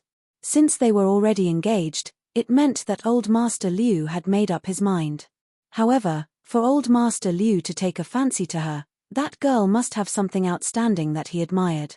However, Liu Wei was very against this Miss Zhang now. Then, just as Jiao Yundong was thinking about it, Old Master Liu rushed back. Unexpectedly, the first thing he said when he returned was to Liu Wei. A servant came to the Zhang family and said that they had obtained a wild deer. Young Master Zhang has held a banquet and invited you to join in the fun. What's there to hold a banquet for? I don't even want to eat anymore. I'm not going. Liu Wei refused without hesitation. Old Master Liu was furious. Who asked you to eat deer? I asked you to meet Miss Zhang. All the more reason for me not to go. I don't like her. Old Master Liu looked around, looking like he was looking for a stick. Seeing this, Liu Wei hurriedly jumped up and hid behind Jiao Yundong. Father, you, don't be rash. You're really an idiot. If you don't like her, you should meet her even more often. Wouldn't you like her if you talked to her more often? Let me tell you, I'm already tolerant enough of you. I even let the two of you cultivate your relationship before marriage. Don't be ungrateful. As he spoke, Old Master Liu's breathing began to quicken. His face turned red, and he looked like he was about to faint. Liu Wei panicked and quickly said, Okay. I'll go, all right? However, he made a request. Let Jiao Yundong accompany me. Jiao Yundong, no, I'm not here. You can't see me. Old Master Liu frowned. Liu Wei said anxiously, Father, Didn't you say that she has good taste?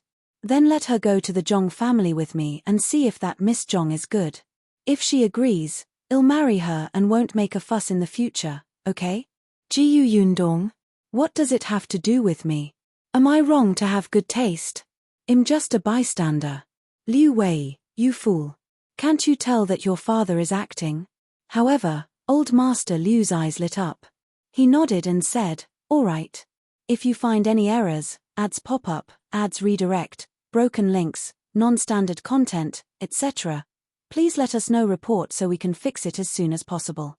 Chapter 1049. It's too difficult. What's alright?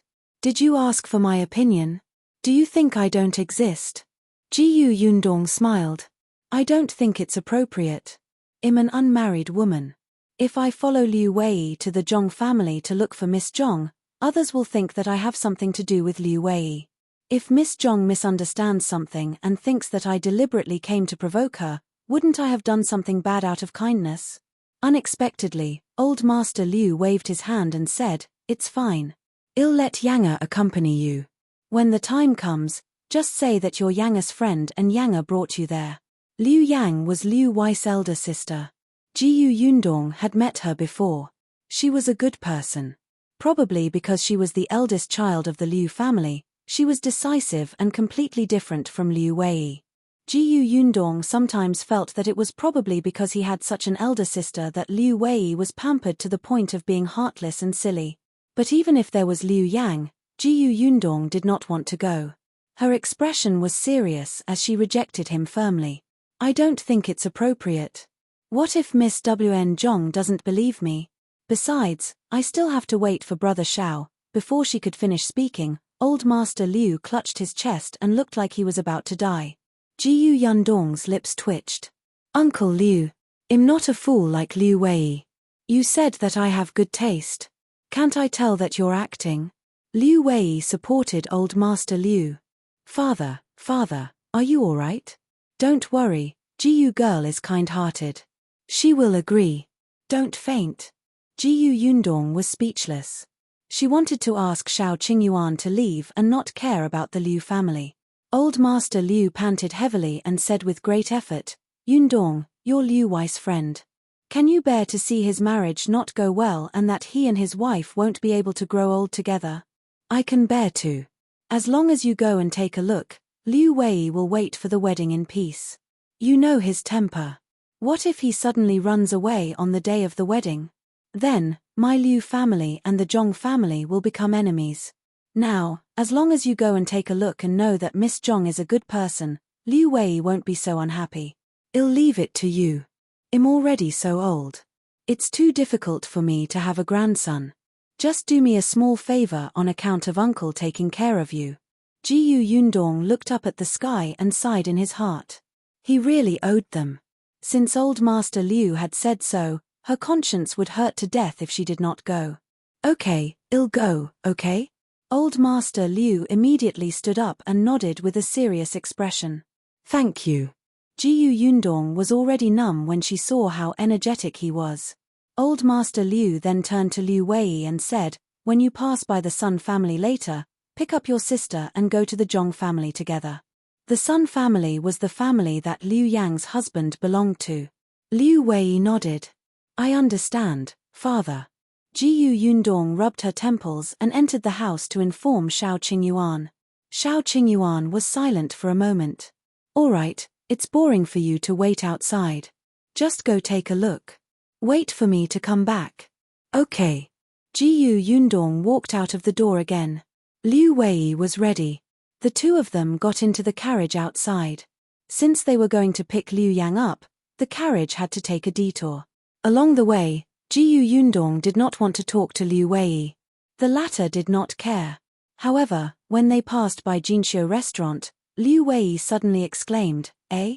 If you find any errors, ads pop up, ads redirect, broken links, non-standard content, etc., please let us know report so we can fix it as soon as possible. Chapter 1050. The third young master of the Dao family, Dao Yang. Jiu Yundong glanced at him and pretended not to hear him. Don't think that I don't know that he deliberately made a sound to attract my attention. However, She didn't expect that Liu Wei didn't look at her and asked curiously, "Why are they together?" Yundong lifted the curtain and looked out. She happened to see two people about to enter Jinxiu restaurant. She didn't know one of them. But wasn't the other Peng Zhongfei? It had been a long time since he had seen this person. He looked like he had been doing well recently and was glowing. Yundong asked casually, "Do you know the person beside Peng Zhongfei?" Liu Wei nodded. "Yes, He's the third young master that the Dao family found at the end of last year." Yundong froze. "Who are you talking about?" "Third young master Dao Yang." Yundong suddenly shouted, "Stop the carriage." This sound was urgent and sharp. Liuan, who was driving the carriage outside, hurriedly pulled the reins. Because of inertia, Liu Wei couldn't sit properly and almost fell out of the carriage. He rubbed his aching head and asked angrily, "What are you doing? You're so shocked." However, Yundong said to him, "Go to the Zhang family yourself. I have something on, so I won't be going for now." After saying that, she didn't care about Liu Wei's reaction and directly jumped off the carriage. Liu Wei was stunned and hurriedly got off the carriage. When he looked up, he saw Yundong rushing towards Jinxiu restaurant. He hurriedly asked Liuan to drive the carriage to the side to rest, then quickly caught up with Yundong. The two of them entered Jinxiu restaurant one after another. Liu Wei had just caught up with her and happened to hear her asking the shopkeeper, "Which room are young Master Peng and young Master Dao in?" The shopkeeper was stunned. He naturally knew Yundong, but, fortunately, Liu Wei came over immediately. "Hurry up and tell her, which room are they in?" The shopkeeper immediately replied, "In the bamboo room." "Thank you," Yundong said and quickly walked upstairs. After going up 2 flights of stairs, she saw that Liu Wei had also come over. She immediately frowned and said, "Why are you following me? I have something urgent to do. You can go to the Zhang family first. As for seeing Miss Zhang, you can wait for an opportunity next time. Hey, the Zhang family's matter is not urgent. What are you busy with?" Liu Wei was excited. "Is it related to Peng Zhongfei and Dao Yang? I'll help you. I can beat or trick anyone." As he spoke, he even started to roll up his sleeves. Yundong's mouth twitched. "No, I just have something to ask. Hurry up and leave." Liu Wei raised his neck and refused resolutely.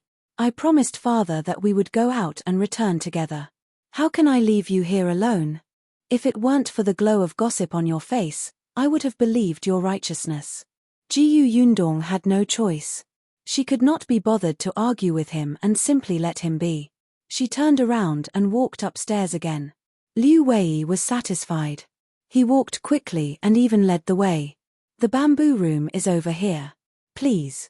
When he reached the door, he raised his hand and knocked. Peng Zhongfei's voice came from inside. "Who is it?" "Me." Liu Wei's voice was very recognizable. Peng Zhongfei immediately recognized it. He immediately smiled and opened the door. "Young Master Liu, it's been a long time. Come in, come in. It's just nice." Halfway through his sentence, he saw Yundong standing behind Liu Wei. The smile on Peng Zhongfei's face froze instantly. He looked at her in disbelief. You, if you find any errors, ads pop up, ads redirect, broken links, non-standard content, etc., please let us know report so we can fix it as soon as possible." Chapter 1051, Almost a Ghost. Yundong was very unhappy. Why did he look as if he had seen a ghost? Wasn't she beautiful? Wasn't she at the prime of her youth? What a bad taste. Peng Zhongfei quickly composed himself and looked at Yundong with a dry smile. "Miss Jiu, so it's you." He smiled brightly on the surface, but he was crying inside. Every time he saw Yundong, he would be unlucky. It was not easy for him to recover. Over the past year, his family had not been in much trouble. His days were colorful, but she suddenly appeared. He felt like something was going to happen again. Peng Zhongfei looked at Liu Wei with dissatisfaction and asked angrily, "What are you doing here?" Liu Wei, "Hey, why did your expression change so quickly? Wasn't he just inviting me in to eat, drink, and be lively? What the hell?" The three of them were staring at each other outside the door when Dao Yang, who had been waiting in the room, walked out. He naturally knew Liu Wei and immediately greeted him. "So it's young Master Liu. Are you also here to eat? It's rare to meet you. Do you want to eat together?" But in the blink of an eye, he saw Jiao Yundong and immediately felt a little embarrassed. He did not know Jiao Yundong. When he saw her standing with Liu Wei, he thought that she was his relative or cousin. If it was a family gathering, it would be difficult for him to invite them. However, Liu Wei didn't feel embarrassed. He immediately pushed Peng Zhongfei away. Okay. But let me make it clear first. Although this is my restaurant, you have to treat us to this meal." Peng Zhongfei's mouth twitched and he looked at Jiao Yundong. The latter also walked in very naturally without even being polite. Peng Zhongfei only felt a toothache. He could only sigh secretly and turn around to close the door of the room. There was only one pot of tea on the table in the room. Perhaps it was because Jiao Yundong and the others had arrived quickly that Peng Zhongfei and the rest did not have time to order the dishes. Dao Yang was stunned, especially when he saw Jiao Yundong enter. It was Liu Wei who introduced them. "This is Jiao Yundong, my sister." Jiao Yundong glanced at him.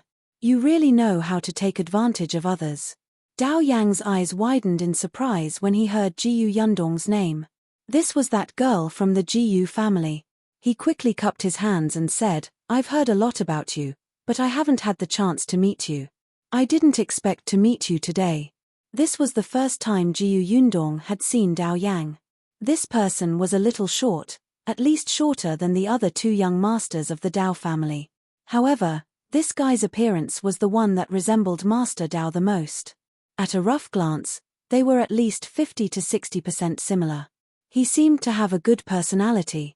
Moreover, he had just been recognized by the Dao family not long ago, but he could become friends with a famous profligate son like Peng Zhongfei, who looked down on others and thought that he was the best playboy in the county city. He was quite thoughtful to drink tea and eat calmly. Seeing her, Dao Yang's attitude was also very respectful and polite. He didn't ignore her just because she was a woman. Just a glance was enough to make people have a good impression of him. Jiao Yundong smiled and nodded. "I didn't expect third young Master Dao to know about me. It's my honor." "Haha, Miss Jiao is too humble." Previously, after I was recognized by the Dao family, there was a welcome banquet at home. My elder brother even said that he would invite young Master Shao and Miss Jiao over. I didn't expect the two of you to not be in the county city. That's why I didn't have the privilege to see you. Jiao Yundong was surprised, but seeing that he was not afraid to mention his background, it was convenient for her. "If you find any errors, ads pop up, ads redirect, broken links, non-standard content, etc., please let us know report so we can fix it as soon as possible." Chapter 1052. How did you find her? Then I can only congratulate third young Master Dao for acknowledging his ancestors and reuniting the family. Jiao Yundong held a cup of tea and toasted him. Dao Yang quickly picked up his teacup and drank it. "Thank you. Speaking of which, third young master has come to the end of his suffering. His good days are all in the future." Jiao Yundong pretended to speak casually. "By the way, did you catch the human trafficker who took third young master away? In my opinion, such a person is the most detestable. He specializes in doing such heartless things. He destroys other people's lives and families. I hate such people the most. Previously, I encountered a human trafficker who carried a child away in broad daylight. If that person was not sneaky and I hadn't stopped him on the spot when I realized that something was wrong, the child's family would probably be heartbroken. The Dao family announced to the public that Dao Yang had been kidnapped when he was young. Although many people knew that this was not the case and Jiao Yundong also knew the inside story, she still had to pretend. She had an indignant expression on her face. Dao Yang didn't think much of it and only said, "How can I catch him? After that human trafficker sold me, I don't know where he went." When Jiao Yundong heard this, she sighed regretfully. Then, she asked curiously, "Then how did third young master know about your background back then? I heard that you were only about a year old when you were taken away. Coincidentally, when I was in my teens, I accidentally heard my adoptive parents arguing.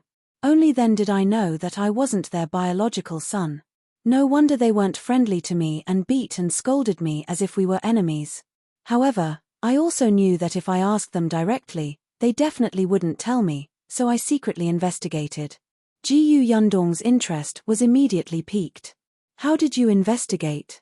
Could it be that there were some clues back then? Yes, when they were arguing back then, I heard them say that the clothes I was wearing seemed to be made of good material and were not cheap, so they took the clothes directly to the pawn shop. Although there were not many clues, there were at least some. I followed this lead and searched for a long time before I finally found that pawn shop. Fortunately, the clothes were worn by children and no one had bought them. In the end, the pawn shop owner treated it as doing a good deed and donated them to the charity hall. I found the clothes at the charity hall. The charity hall was filled with homeless orphans. Dao Yang's clothes were good, so the charity hall naturally took good care of them. This allowed Dao Yang's search to go further. If the pawn shop had sold it to anyone else, they would have worn it and thrown it away. Yundong was secretly shocked. According to Dao Yang, when he was carried away, he was wearing the clothes of the Dao family. There was no need to change clothes with Shao Qingyuan. The Dao family changed the story of Dao Yang being abandoned to being trafficked because the Dao family wanted to cover up the scandal. There was no need for Dao Yang to lie when he said that he had found the Dao family. Yundong felt that her and Shao Qingyuan's thoughts might have been too complicated from the beginning. Perhaps old Li had nothing to do with the third young master of the Dao family being taken away. Perhaps he only knew the inside story of the third young master of the Dao family being abandoned and directly pushed this matter to Shao Qingyuan. Yes, that must be it. Before he died, he tricked Shao Qingyuan again and deliberately said this to confuse him so that he could not find his real family. If you find any errors, ads pop up, ads redirect, broken links, non-standard content, etc., please let us know. Report so we can fix it as soon as possible.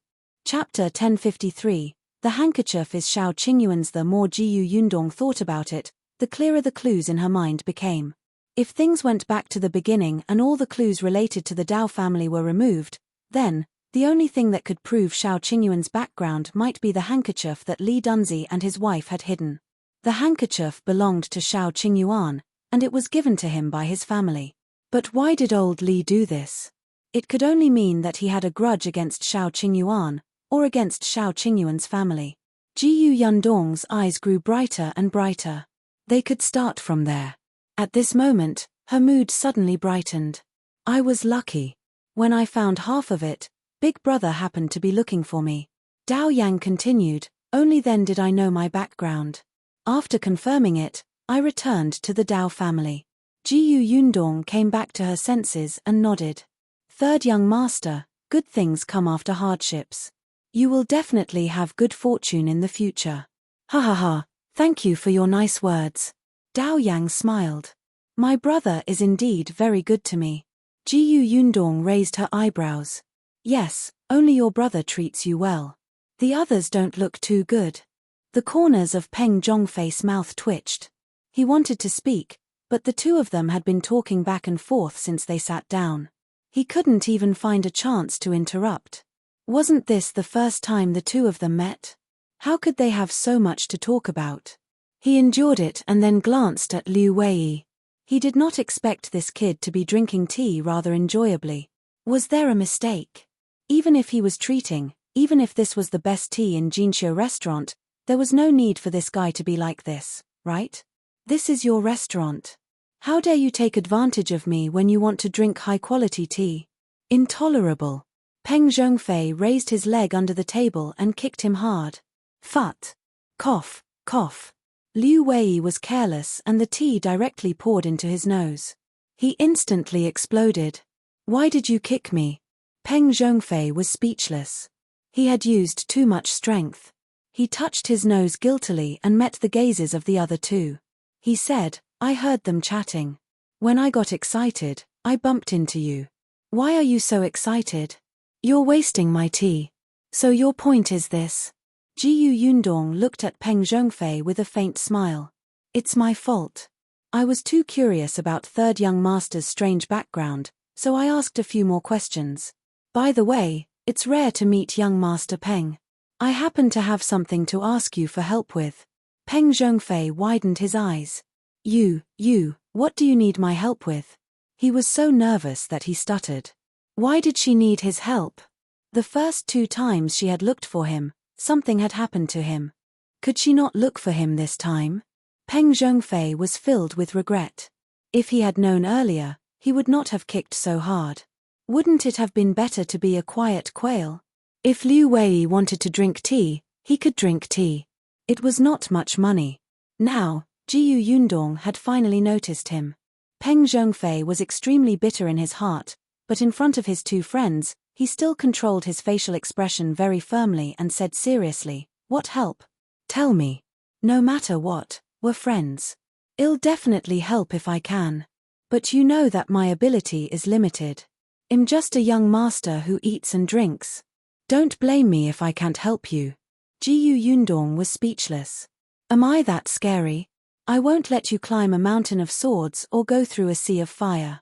She shook her head and took out the handkerchief embroidered with words from her sleeve.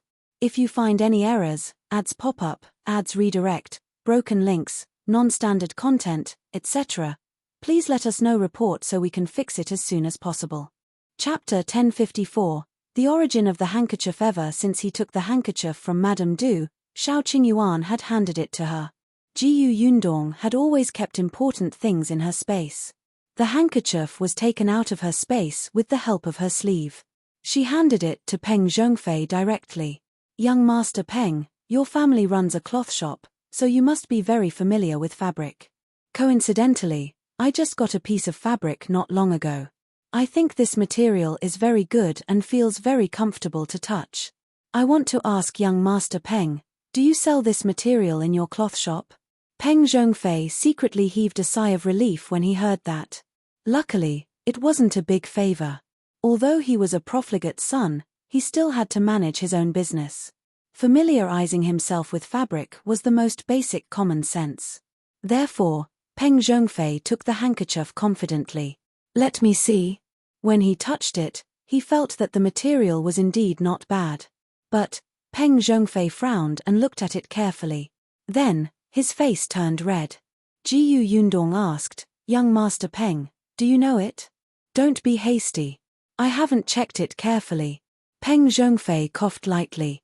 He stood up and walked to the window. He looked at the light outside carefully twice.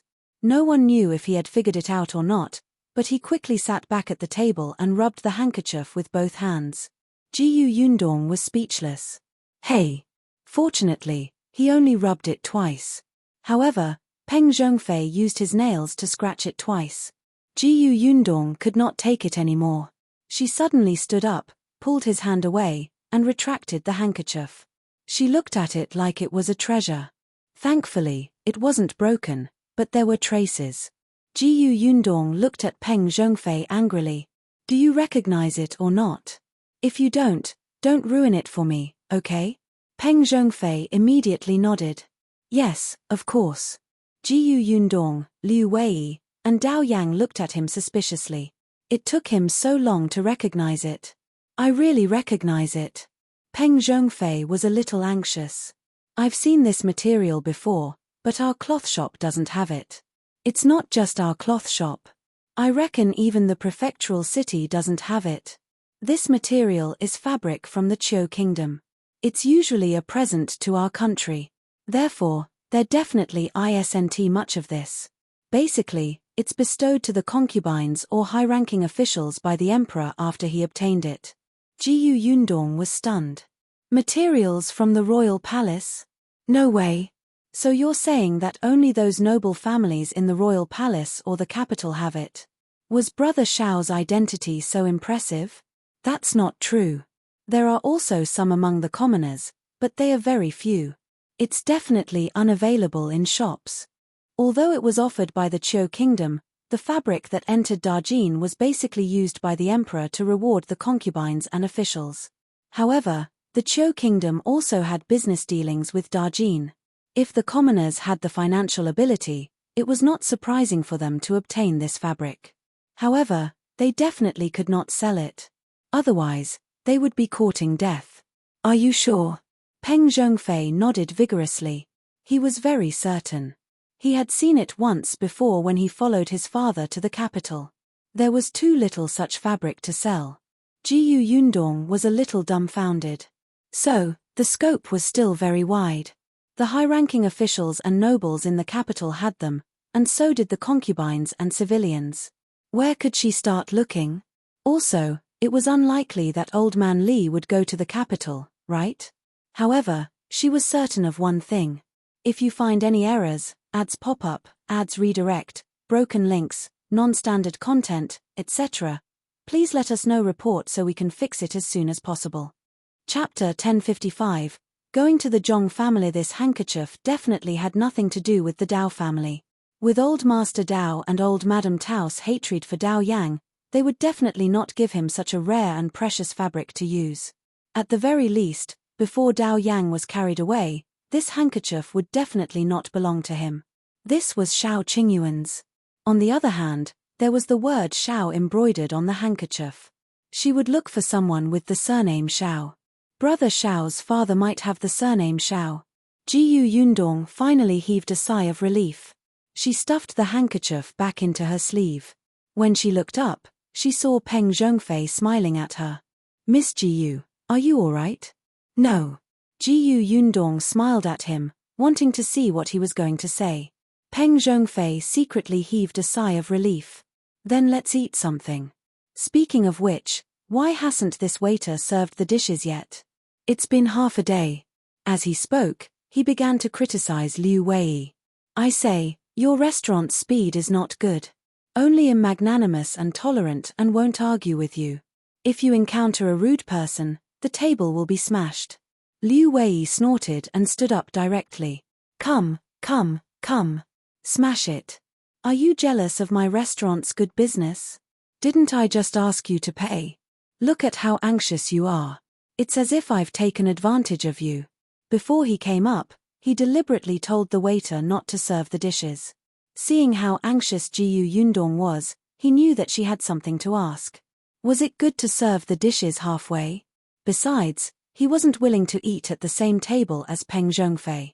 Who knew if the guy would go back on his word in the end and demand a discount? Peng Zhongfei knew that he was not a good person. Did I make a mistake when I treated you to a meal? I'm not very happy to eat it. The Zhang family even treated me to wild venison. I'll eat it now. See you again. As he spoke, he gestured for Jiao Yundong to leave. Unexpectedly, Dao Yang, who was quietly listening to their bickering, was suddenly stunned. He asked, Zhang family? Which Zhang family? Zhang house. The Zhang family that sells pastries? Are you very familiar with the Zhang family? Liu Wei waved his hand. No, it's just business dealings. Dao Yang stopped talking. Jiao Yundong took a few more glances at him, feeling a little puzzled. Unfortunately, before she could ask, Liu Wei urged her to leave quickly. As soon as he went out, Liu Wei snorted and asked the waiter to serve the dishes to Peng Zhongfei and the others. At the same time, he reserved a room to eat. Jiao Yundong grabbed him. We're eating here. Aren't we going to the Zhang family? Are we? It's already so late. There's no point in going. I just didn't want to eat with Peng Zhongfei, so I came out on purpose.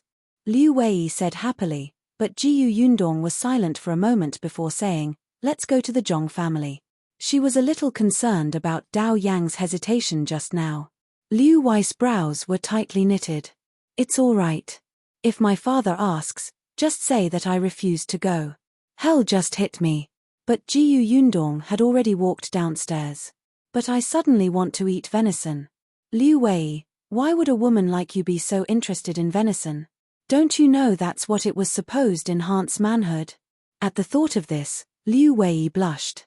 Seeing that Jiao Yundong was about to leave the house, she quickly chased after him. Liuan was still waiting outside. When he saw them come out, he finally heaved a sigh of relief. When the two of them got into the carriage and walked back to the Sun family, Jiao Yundong asked, Peng Zhongfei and the others don't know about your engagement with Miss Zhang? Otherwise, why would they ask about his relationship with the Zhang family? If you find any errors, ads pop up, ads redirect, broken links, non-standard content, etc., please let us know report so we can fix it as soon as possible. Chapter 1056. Is this what Liu Wei called ferocious? Liu Wei pursed his lips. If even you don't know, how would they know? Yundong raised an eyebrow at him. Liu Wei said lazily, this is my request.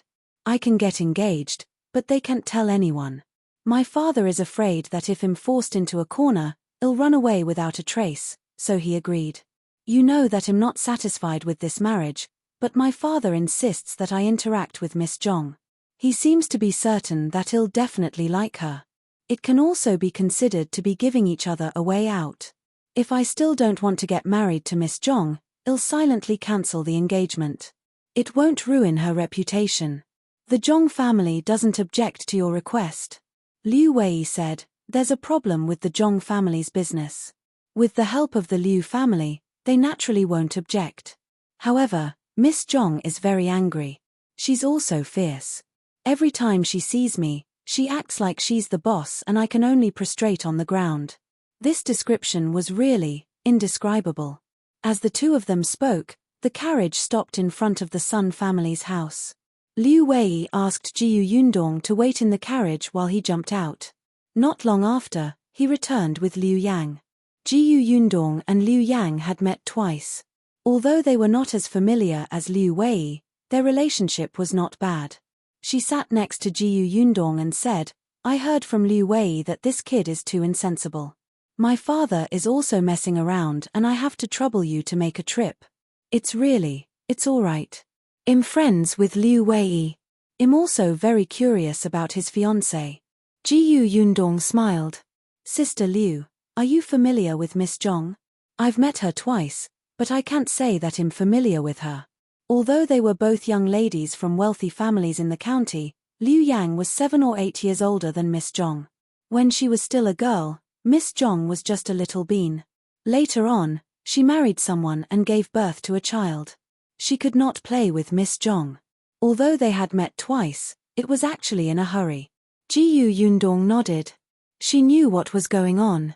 The Zhang family was really quite far from the Liu family. One was in the south and the other was in the north of the county. When the carriage stopped at the entrance of the Zhang family's house, a servant was waiting anxiously outside. When he saw Liu Wei coming down, he hurriedly ran over. Young Master Liu, you're finally here. Our young master is waiting for you. Before he could finish speaking, he saw Liu Yang and Yundong coming out. He was stunned for a moment. Mrs. Sun? Liu Yang smiled. I happened to come home to see my father. When I heard that you had a wild deer, I couldn't help but come over to join in the fun. Why? Am I not welcome? The servant suddenly came back to his senses. No. This way, please. I'll get someone to tell Miss now. Liu Yang nodded, and the three of them followed the servant into the Zhang family. Compared to the Liu family, the Zhang family was indeed smaller. However, it was still a big family in Fengkai County and looked very rich. When they reached the front yard, Liu Wei separated from them. The servant led him to the left. On Yundong's side, a maidservant led the way. After walking for a while, she suddenly heard a hearty voice. Sister Liu, you're here? As soon as the woman finished speaking, Yundong saw a figure walking over quickly. She was wearing a light pink dress, and the pearl hairpin on her head swayed as she walked. She looked a little cute. She had a bright smile on her face and 2 dimples on both sides. It was obvious that she was a sweet girl. Is this the ferocity that Liu Wei spoke of? If you find any errors, ads pop up, ads redirect, broken links, non-standard content, etc., please let us know report so we can fix it as soon as possible.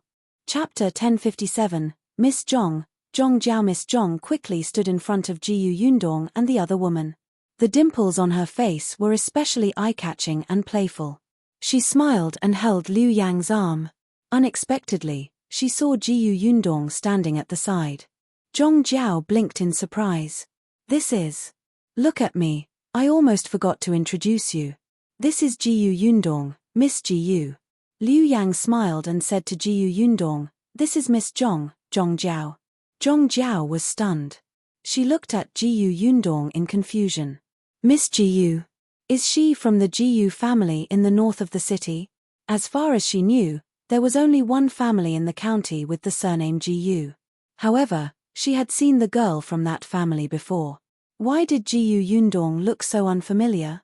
A trace of embarrassment flashed across Liu Yang's face as she said in a low voice, no. Jiu Yundong, on the other hand, was very calm. I have nothing to do with the Jiu family in the north of the city. I'm just a country girl. I happen to know Sister Liu, so I followed her out to see the world. Zhang Jiao was stunned. She sized Jiu Yundong up from head to toe for a while before saying, Miss Jiu doesn't look like a country girl at all. With her appearance and bearing, I would believe that she's the daughter of an official. Ha ha ha. Liu Yang covered her mouth and laughed. You know how to talk. Zhang Jiao was displeased. I'm telling the truth. With that, she ran over to Jiu Yundong. Miss Jiu, this is your first time coming to my house, right? Let's go, I'll show you around. Jiu Yundong nodded and the three of them walked towards the backyard. Zhang Jiao was very cheerful and lively. As the host, she had been talking non-stop along the way. When they reached the reception hall, she led the two of them to sit down. Come, sit. Come and try my brother's new venison today. There were already many dishes on the table. The dazzling array of dishes was very sumptuous. Zhang Jiao took good care of Jiu Yundong. Afraid that she would be too polite, she kept urging her to eat first. Jiu Yundong could only smile politely, indicating that she could do it herself. After the meal, Jiu Yundong's forehead was covered in sweat. She didn't have much of an impression of Zhang Jiao. She just felt that she was too enthusiastic. As for being fierce, only Liu Wei felt that way, right? After dinner, Zhang Jiao brought them around the Zhang residence. Halfway through, young Master Zhang Hao and young Master Zhang sent word that they would invite everyone over to play pitchpot. Liu Yang blinked at Jiu Yundong and whispered, this is a chance for the two of them to meet and talk. With that, she immediately agreed. Sure, I like pitchpot. Before I was married, I was one of the top girls in this county. Zhang Jiao became excited. Really? Sister Liu is so powerful. Then, she looked at Jiu Yundong. What about Miss Jiu? Do you know how to play? I've never played it before. I'm just watching. She had never played pitchpot before. All this time, she had a lot of things to do. When it came to entertainment, she mostly spent time in drawing, playing chess, and playing puzzles with her younger siblings. Pitchpot. First time playing. Zhang Jiao smiled. It's fine. I'll teach you. It's very simple. Therefore, the group of people excitedly arrived at a courtyard of the Zhang residence and saw Zhang Hao and Liu Wei chatting and laughing. Upon seeing Zhang Jiao, Liu Wei jumped up reflexively and immediately took 2 steps back. If you find any errors, ads pop up, ads redirect, broken links, non-standard content, etc., please let us know report so we can fix it as soon as possible. Chapter 1058. Miss Gus first time Liu Wei narrowed her eyes and shot him a warning glance. Only then did Liu Wei try his best to restrain his urge to escape. However, he quickly turned his head slightly and looked at Jiu Yundong. His gaze was filled with condemnation. It was as if he was saying, I asked you here to help, but you actually dragged me down and made friends with them. You're not human. Jiu Yundong looked up at the sky. The weather was good today. Yes. Other than Liu Wei and Zhang Hao, there were also a few servants in the courtyard. It looked very lively. Zhang Hao was Zhang Jiao's brother. It was said that he was 5 years older than her. He had thick eyebrows and big eyes and was quite energetic. Seeing the 3 of them coming over, Zhang Hao hurriedly greeted them. You're finally here. Jiao, come over and help big brother. You've always been good at pitchpot. Let Liu Wei see it so that he won't think that he's invincible. Quick, help big brother defeat him. As she spoke, she pushed Liu Wei again. Compete with my sister. If you lose to her, you have to return the money you won from me just now. Jiao, you have to fight for me. Zhang Jiao frowned. Brother, you're actually gambling? It's just for fun. It's just 10 or 20 taels. Anyway, we're family. What does it matter? Hurry up and help me win back the silver. Zhang Jiao glared at him helplessly and took a few steps forward. Liu Wei was not happy.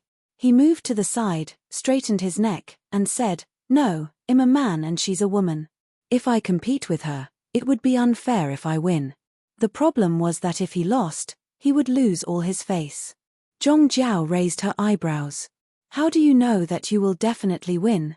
She was provoking him, but Liu Wei did not respond at all. "In any case, I can't. If I compete with a woman, won't I be bullying her?" "Absolutely not." He shook his head repeatedly. Liu Yang, who was not far away, was almost angered to death by him. Everyone present could tell that Zhang Hao had deliberately made the suggestion to create an opportunity for the two of them to interact. But he actually hid far away. Liu Wei didn't agree, and the scene became a little awkward. Zhang Hao laughed. Forget it. Looks like I can only do it myself." After saying that, he rolled up his sleeves and came forward, throwing an arrow into the pot. Liu Yang could only put in more effort to liven up the atmosphere. She was the second to come forward. "Speaking of which, I haven't played in a long time. My hands are rusty. If I can't shoot accurately later, don't laugh at me, okay?" After so many times, this matter was finally resolved. Liu Wei was a playful person to begin with. Although he was unwilling to get along with Zhang Jiao, he became excited when everyone started to have fun. The four of them took 2 turns. Zhang Hao could not help but look up at Jiao Yundong, who was sitting in the pavilion. He smiled and said, "Miss Jiao, why are you only drinking tea? Come along. The 3 girls can compete to see who's the best." Zhang Jiao hurriedly said, "No, Miss Jiao has never played this before. This is the first time." Then, she said to Jiao Yundong, "Let's not listen to eldest brother. I'll teach you how to play first. It's boring to compete." Zhang Hao waved his hand. "You're good at playing by yourself, but there's no need to teach others. I'll teach you. Miss Jiao will definitely like it after learning this. Next time, you don't have to sit there alone and be bored." Liu Wei frowned. Why were the two of them joining in the fun? The Jiao girl was not familiar with them. What was there to teach? If you find any errors, ads pop up, ads redirect, broken links, non-standard content, etc., please let us know report so we can fix it as soon as possible. Chapter 1059, Jiao Yundong crushes them. He was here, and Big Sis was here. Was it their turn? Liu Wei jumped into the pavilion in 2 or 3 steps. Ignore them. Just sit here and eat snacks and drink tea. Speaking of which, their snacks are not bad. After all, they were in the snack business. Jiao Yundong was silent for a moment before saying in a low voice, "I remember you telling me in the carriage when you came. You once told Miss Zhang my name, right?" Liu Wei nodded, but he looked confused. "Yes, why?" Jiao Yundong smiled. "Nothing." She stood up and walked out of the pavilion. She didn't know if the 2 siblings saw that Liu Wei's attitude toward her was different, but they looked a little unhappy now. Liu Yang couldn't help but hold her forehead. This silly little brother. Jiao Yundong walked in front of Zhang Hao and took out an arrow from the basket beside him. He said, "There's no need to teach me. I saw that you guys played 2 rounds just now and have roughly learned it." Zhang Hao quickly came back to his senses and said with a smile, "It's not something that can be learned just by looking at it. You don't know, although this pitchpot looks simple, it requires agility. The angle has to be chosen well, and the wrist has to be exerted, the eyes." With a bang, the arrow in Jiao Yundong's hand flew forward and went straight into the pot. Zhang Hao, Zhang Jiao, Liu Yang, Liu Wei said, "All right. Clap clap clap clap clap clap." Jiao Yundong's mouth twitched. Zhang Hao, who was beside him, quickly applauded. "Miss Jiao is too awesome. She must have been lucky." Jiao Yundong picked up another arrow and threw it in with a bang. "Good." Liu Wei continued to cheer excitedly. She did not want to look at her annoying brother. Fortunately, she still had Liu Yi at home. If he could inherit the family business in the future, the Liu family would not be declined just like that. Zhang Hao frowned slightly, but he quickly relaxed. Bang! Bang! bang, bang, bang. Following that, there were a few more soft sounds. After that, the arrows were all in the pitchpot without exception. At this moment, everyone present was surprised. The pitchpot looked simple, but Zhang was right. Skill was really important. They admitted that their skills were not bad, but it was not to the point where they did not miss a single shot. Even if it was them, it was impossible for them to not miss a single one of the 7 or 8 arrows in a row. Bang, bang, bang. Jiao Yundong nodded in satisfaction. Not bad. Other than Liu Wei, who had a proud and excited expression on his face, everyone else in the courtyard had wooden expressions. Jiao took a while to find her voice. Miss Jiao, is this really your first time playing? Jiao Yundong nodded seriously. It's true. I never lie. Liu Wei secretly pursed his lips. Shouldn't you be honest with yourself? Jiao Yundong rubbed her wrist and continued, you also know that I'm just a country bumpkin. I've done too much farm work at home. I'm strong and my wrist is strong. That's why I didn't miss any of them. Is that so? Jiao was stunned. She looked at her, then lowered her eyes to look at her wrist. Jiao Yundong's expression was serious. That must be the case. Zhang was so shocked that he could not say a word just now. Now, he finally said dryly, so there are such benefits to doing farm work. Looks like I should go to the field to train. Young Master Zhang, that's a good idea. Jiao Yundong agreed. Zhang laughed dryly again. If you find any errors, ads pop up, ads redirect, broken links, non-standard content, etc., please let us know report so we can fix it as soon as possible. Chapter 1060. Have you fallen for Jiao Yundong? Jiao Yundong had thrown the arrows once, and almost crushed everyone present. When she continued to play, no one called her. However, Zhang and Jiao still came to her side from time to time to ask about her well-being, as if they were afraid that as the host, they would neglect her. Jiao Yundong also responded with a smile and continued to drink tea and eat snacks. Liu Wei's words made sense. The Zhang family's snacks were indeed not bad. However, after eating and drinking too much, she could not control her physiological reaction. Jiao Yundong saw that the others were playing and did not notice her. She called the maidservant beside her and asked her to lead the way to the toilet. The maidservant quickly responded and led her out of the pavilion. After walking out of the courtyard and making 2 more turns, the maidservant stopped. Jiao Yundong entered the outhouse. The maidservant was waiting outside. However, when Jiao Yundong came out, the servant girl was nowhere to be seen. Jiao Yundong could not help but rub her chin. Was the Zhang family going to do the same thing as the Peng family? Was it so dangerous to go to the toilet in a rich family? Could she be killed after going in and coming out? It couldn't be, right? She didn't have any deep hatred with the Zhang family. It was her first time meeting them, so she was very flustered. Jiao Yundong stood at the same spot for a long time, but the servant girl still did not come. Forget it, she still knew the way. She raised her foot and slowly took a small step forward. Just like when they came, Jiao Yundong turned 2 corners.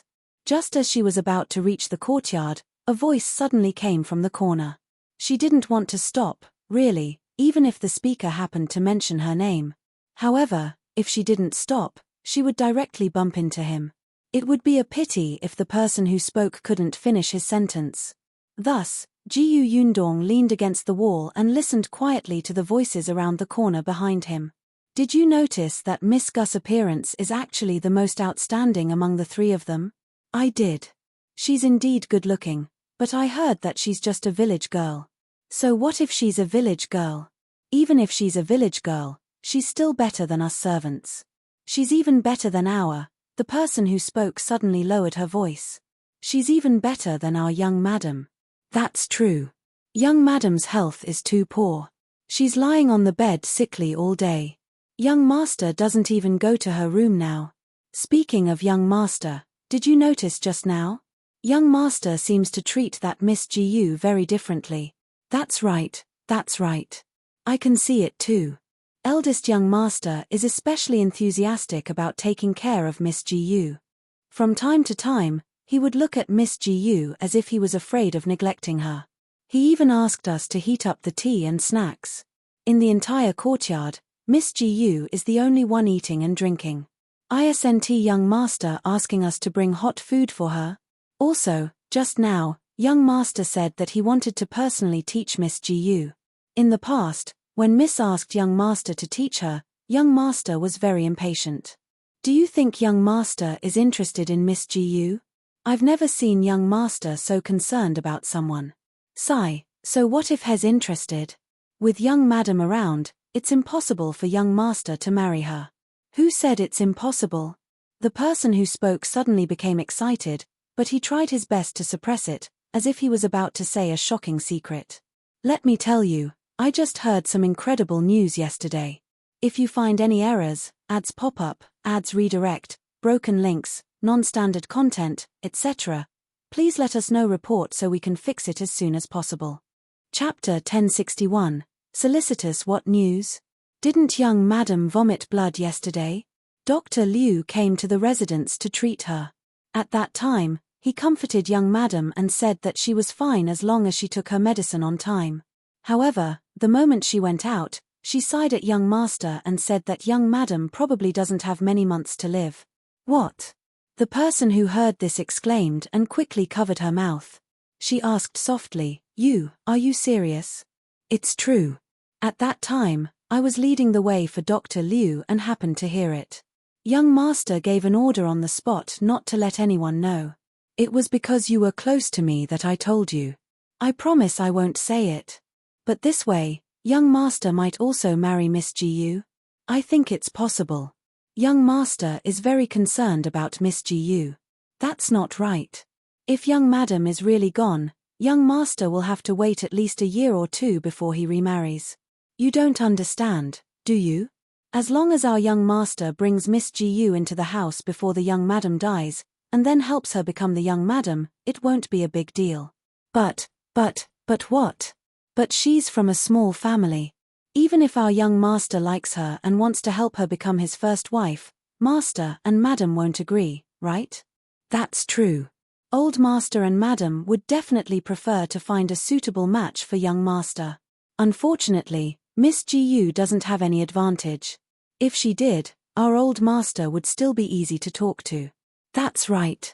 Back then, young madam's family relied on a pastry recipe to get master to agree to the marriage between the two families. Miss Jiao doesn't have any recipes. It's useless to say anything more.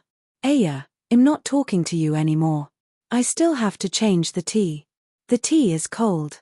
Then, Jiao Yundong heard rustling sounds and the two of them walked further and further away. She closed her eyes slightly and leaned against the wall, wanting to laugh. Did he really treat her as an insensible country girl? She stood on the spot again. As expected, footsteps sounded again after a while. Immediately after, the servant girl who had led the way earlier hurried over. Miss Jiao, so you're here. I'm really sorry. I saw that old Madam Wang was carrying some heavy things just now, so I helped her carry them over. When I came back, I didn't see Miss. I thought that Miss hadn't come out, so I waited outside. After a long time, I realized that something was wrong and quickly came over. This explanation, Jiao Yundong smiled. It's all right. Let's go. We've been delayed for a long time. Yes, of course. Young master and the others must be anxious. The two of them returned to the courtyard one after another. They saw that the four of them had stopped playing pitchpot and were sitting in the pavilion chatting. Zhang Hao was the first to see her. He immediately stood up and said, Miss Jiao, you're back. The kitchen has just made a new snack. Miss Jiao, would you like to try it? Jiao Yundong walked to her seat and sat down. On her left was Liu Yang, and on her right was Zhong Jiao. Zhong Jiao smiled and picked up a snack for her. Try it. This is delicious. It cost a lot of white sugar. Jiao Yundong took a bite. Yes, it was a little greasy. They had indeed spent a lot of sugar. She didn't say much and watched the others talk and laugh. Zhong Hao looked at her from time to time, but Jiao Yundong just lowered her head and pretended not to see it. It was not until Liu Yang saw that it was getting late and was about to leave that she stood up. Zhang Hao and his sister sent them out of the house. If you find any errors, ads pop up, ads redirect, broken links, non-standard content, etc., please let us know report so we can fix it as soon as possible. Chapter 1062, What's Wrong? After getting into the carriage, Liu Wei slumped in his seat. Liu Yang hit him and ignored him. She turned around and asked Jiao Yundong, "How is it?"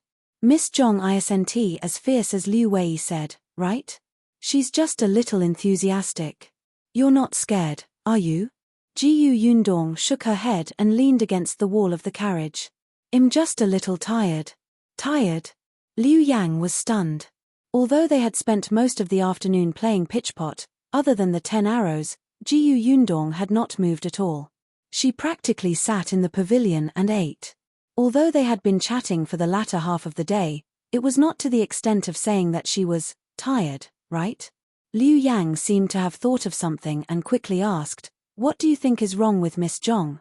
Liu Wei immediately perked up when he heard this. What's wrong? It was as if he would immediately break off the engagement if Jiao Yundong said anything bad. It seemed that he was indeed against this marriage. Jiao Yundong and Liu Yang looked at him with dark expressions. After a while, Liu Yang rubbed her forehead. You're already an adult. Can you be more sensible? This is a huge matter about marriage. If I had been more sensible, I would have married Miss Zhang. Jiao Yundong shook her head and said to Liu Yang, "Let's go back to the Liu residence first." Liu Wei still wanted to ask, but she glared at him, so he could only wait patiently. After all, Jiao Yundong had just said that he was tired. Although she might be mentally tired, he could not force her anymore. What if Qingyuan found out and felt that his wife was being bullied? The carriage headed towards the Liu residence. Although Jiao Yundong did not say anything else, Liu Yang still lowered her eyes and began to think. She recalled today's situation and wanted to see if there was anything wrong. However, when the carriage stopped at the entrance of the Liu residence, Liu Yang still felt that Zhang Jiao's words were a little too loud and enthusiastic. Everything else was normal. The three of them entered the main door and walked all the way to the central room. Old Master Liu and Shao Qingyuan were talking. The two of them were now businessmen, so they naturally had many common topics to talk about. In addition, Old Master Liu felt that Shao Qingyuan was smart and considerate, especially when compared to his son. Hence, he liked this young man more. Seeing them return, Old Master Liu still looked like he had not had enough. However, he immediately stood up and looked at his daughter before turning to Jiao Yundong. How was it? Did you have a good time? Liu Wei felt that he was probably not a biological son. Seeing that his father did not look at him at all, he simply went to talk to Shao Qingyuan. Jiao Yundong sat down and took a sip of tea before starting to talk about what she had said and done when she first entered the Zhang residence. She described everything until she left the courtyard and went to the toilet. Old Master Liu nodded. In that case, Miss Zhang is not bad. She's warm and considerate. He looked at Liu Wei. Did you hear that? Even the Jiao girl has a good evaluation of Miss Zhang. Hurry up and pack up to get married. Liu Wei exploded. Father, are you deaf? When did she say that Miss Zhang is not bad? Old Master Liu was speechless. It seemed that she had not come to a conclusion.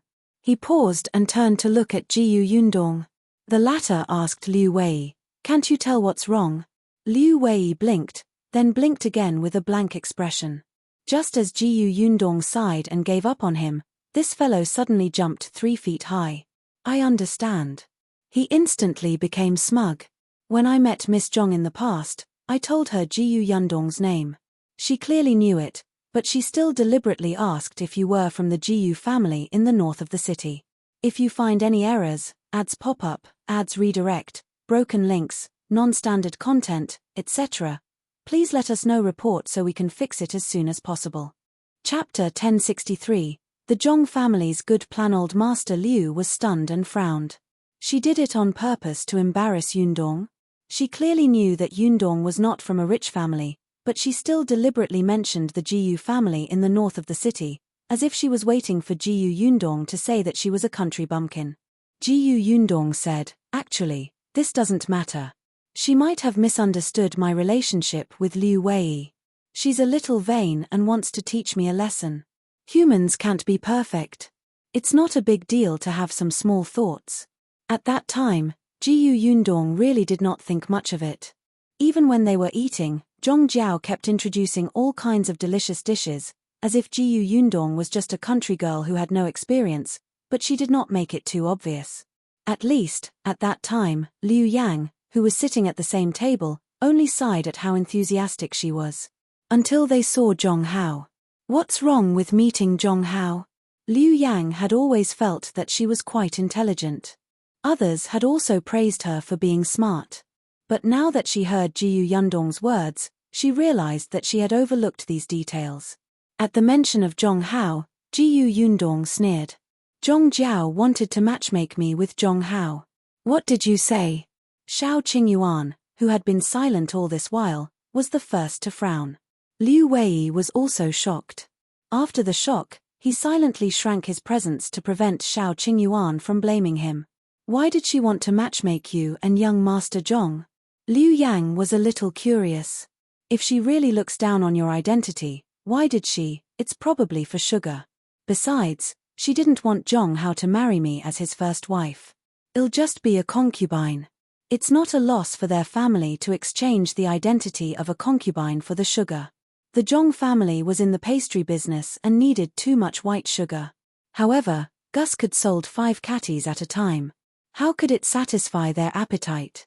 However, everyone in Fengkai County knew that the Jiu family's sugar was dedicated to the emperor. With the emperor's decree, no one in the county dared to have any designs on the sugar. However, this did not mean that they could not have designs on Yundong. Now, other than the imperial court, only the Jiu family could do the white sugar business. As long as Yundong became a member of the Zhang family, the white sugar business would naturally belong to the Zhang family. This Zhang family had a good plan. Moreover, the two whispering people had specially mentioned that the young madam did not have many months left to live. They gave Yundong some pressure and let her know that if she wanted to marry into the Zhang family and become the young madam of the Zhang family, it was best to become the young master's concubine as soon as possible. Yundong was speechless. Why was the Zhang family so sure that she would fall for Hao? Just because he was the eldest young master of the Zhang family? Old Master Liu frowned when he heard that. Old Master Zhang's business ability was average and he had some small problems, but as an in-law, there was no big problem. But his children, especially Jiao. It was fine even if she had some tricks up her sleeve. He did not care. However, she could not be too unreliable. Liu Wei was already unreliable enough. Even if his future wife wasn't too smart, she should know her limits. Since Jiao knew that Yundong's family was in the sugar business, she would definitely know that she was engaged.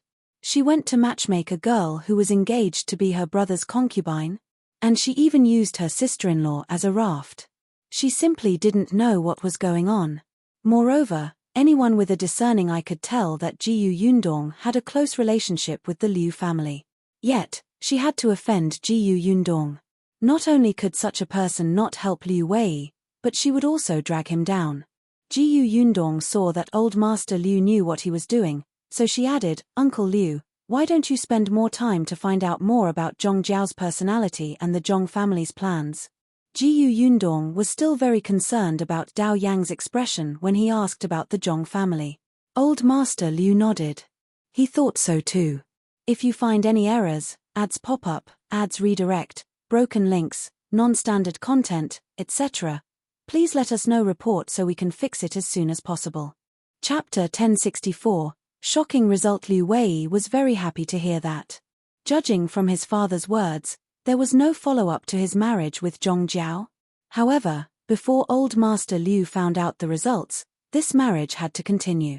However, no one expected that after more than a month, the results of old Master Liu's investigation would be so shocking. Not only was Jiao unreliable, but her personality was also not fierce, but vicious. The reason why the young madam of the Zhang family was bedridden was because Jiao had poisoned her. And the reason was actually because Jiao and Hao slept together and disrupted the social rules. This was a huge amount of information. When old Master Liu found out, he almost couldn't breathe. His fingers trembled. The Zhang family actually wanted to marry such a lousy thing to the Liu family and become the wife of his precious son? Old Master Liu was trembling with anger, but he still continued to investigate. As expected, Zhang Jiao was not the daughter of the Zhang family at all. She was the illegitimate daughter of Mrs. Zhang's brother, who was afraid that the tigress at home would find out, so he lied and said that she was Mrs. Zhang's daughter.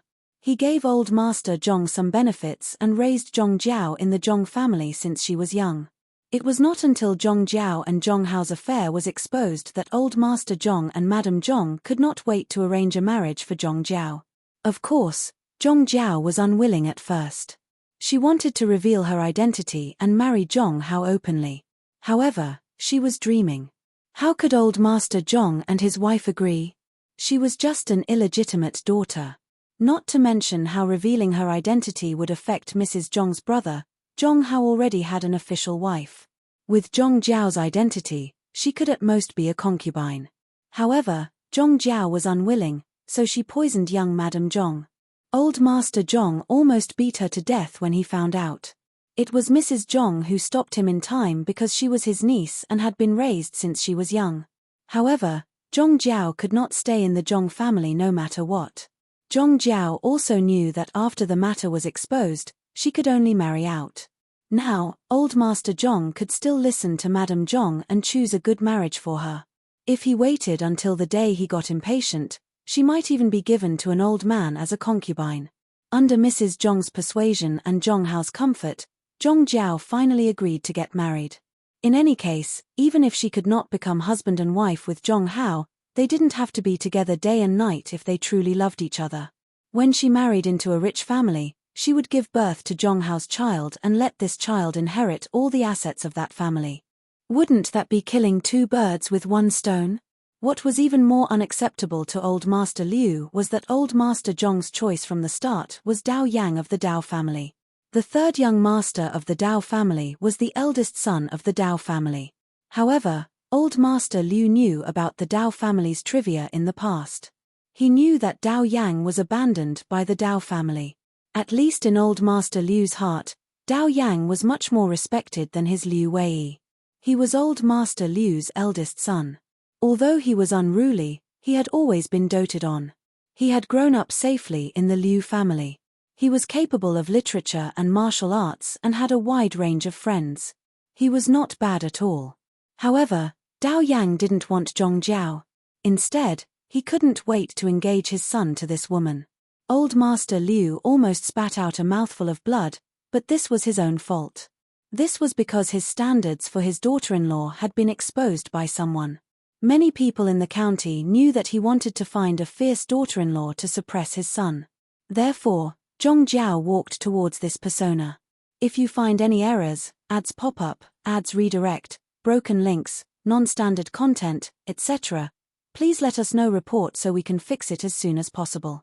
Chapter 1065, He wants to get married. Old Master Liu was angry and regretful. It was all his fault for being too anxious. In the end, he let such an ignorant person have designs on the Liu residence. He couldn't help but rejoice that Liu Wei didn't take a fancy to that girl and even made a request to keep the engagement a secret for the time being. Otherwise, if such a thing happened, the Zhang family's reputation, or Zhang Jiao's, would suffer the heavier blow. However, the Liu family was also in trouble. Liu Wei would also be criticized. This marriage was definitely going to be called off.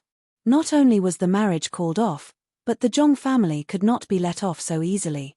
Did he really think that the Liu family was easy to bully? He actually treated them as fools. If old Master Liu did not vent his anger, his surname would not be Liu.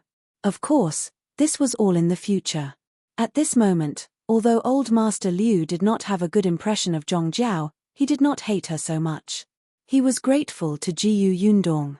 It was right to let you go to the Zhang family. But Jiu girl, according to what you said, Zhang Hao also has designs on you. You have to be careful. Don't worry. They are still hoping that he'll take the initiative to be his concubine. Such a beautiful thing can only be done in their dreams. Besides, we'll be returning to the prefectural city in a few days. When we return, I'll be married to brother Shao. Shao Qingyuan, who was at the side, had an extremely ugly expression when he heard Zhang Hao's plan. He was thinking about whether to put him in a sack and beat him up or throw him into the water. Unexpectedly, when he suddenly heard Yundong talk about marriage, the gloom in his heart was instantly swept away. He turned around and looked at her with a gentle gaze. That's right, they were about to get married. It was fine if that Zhang fellow retreated in the face of difficulties. If he still did not give up and wanted to approach them, it would be a light punishment for Shao Qingyuan to break the man's limbs. At the side, Liu Wei touched his arm. They made him feel mushy. However, for some reason, he suddenly felt a trace of envy.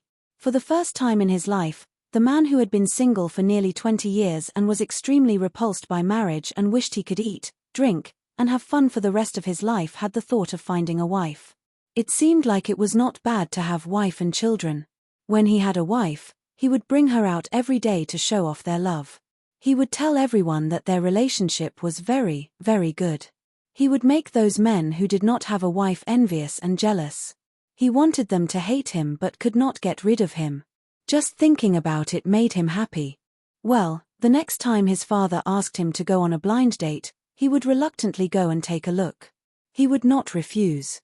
However, at this moment, old Master Liu sighed in his heart. Fate was indeed something that could not be forced. Perhaps his son's love had yet to arrive, so he did not have to be so anxious. He would think about it when his son wanted to get married.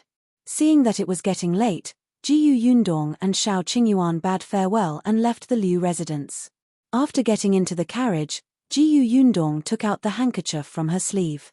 Facing Shao Qingyuan's puzzled gaze, she told him about her encounter with Liang and Peng Zhongfei at Jinxiu restaurant.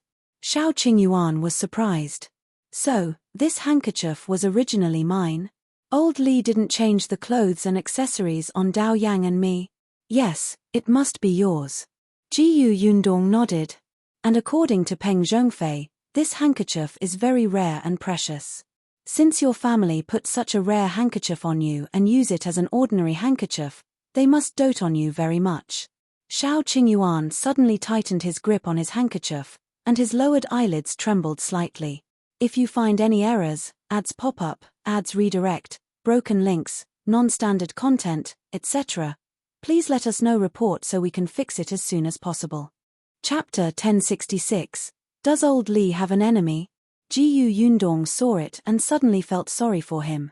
Sure enough, brother Shao was very concerned about this. She reached out and grabbed his large palm. Her fingers intertwined with his and held onto it tightly. Shao Qingyuan raised his head and hugged her. He rubbed his chin gently on her hair. I'm fine. Big brother Shao, old man Li might have a grudge against your family. That's why he carried you away and tortured you like this. However, if your family is powerful, why would old man Li, an illiterate farmer, be involved? Shao Qingyuan said, let's go back and ask Li Dunzi. Yundong nodded. When the carriage drove into Yongfu village, the sky was already a little dark. When they arrived at the Jiao residence, the two of them got out of the carriage and went straight to second brother Li's house. Li Dunzi and Madame Du had been very happy these past 2 days. Their son was married, and Shao Qingyuan and Yundong came to congratulate them. The villagers' attitude towards them instantly changed. Even Madame Du's maternal family became much more affectionate. Especially today, they wanted her to talk to Shao Qingyuan so that their family could cut the queue and come over in advance for the vaccination. Madame Du didn't dare to agree to such a request. Her maternal family didn't know, but she knew very well. Shao Qingyuan and the others gave her face because of that handkerchief. Hence, she found an excuse to reject them selflessly. When Shao Qingyuan and the others came in, Madame Du was feeding the chickens. Hearing a familiar voice coming from the door, she thought that she had heard wrongly. It took a while for him to react and hurriedly went out to welcome her. Why are you here? We want to ask you something. Yundong looked behind her but did not see Li Dunzi. Madame Du was smart and quickly invited the two of them in. She said, my husband is in the house. Come in and drink some water. Li Dunzi sat there happily eating peanuts. When he saw the two of them enter, He was shocked. After the few of them entered the house, Madame Du closed the door. Shao Qingyuan asked, "Do you know who old Li has a grudge against?" Li Dunzi and his wife were surprised. A grudge? No. Although old Li's thoughts were a little complicated and hurt Shao Qingyuan in the dark, at least to outsiders, he looked like an honest and amiable old man. He was quite popular in Yongfu village. Hence, both of them shook their heads. I've never heard of my father having a grudge against anyone.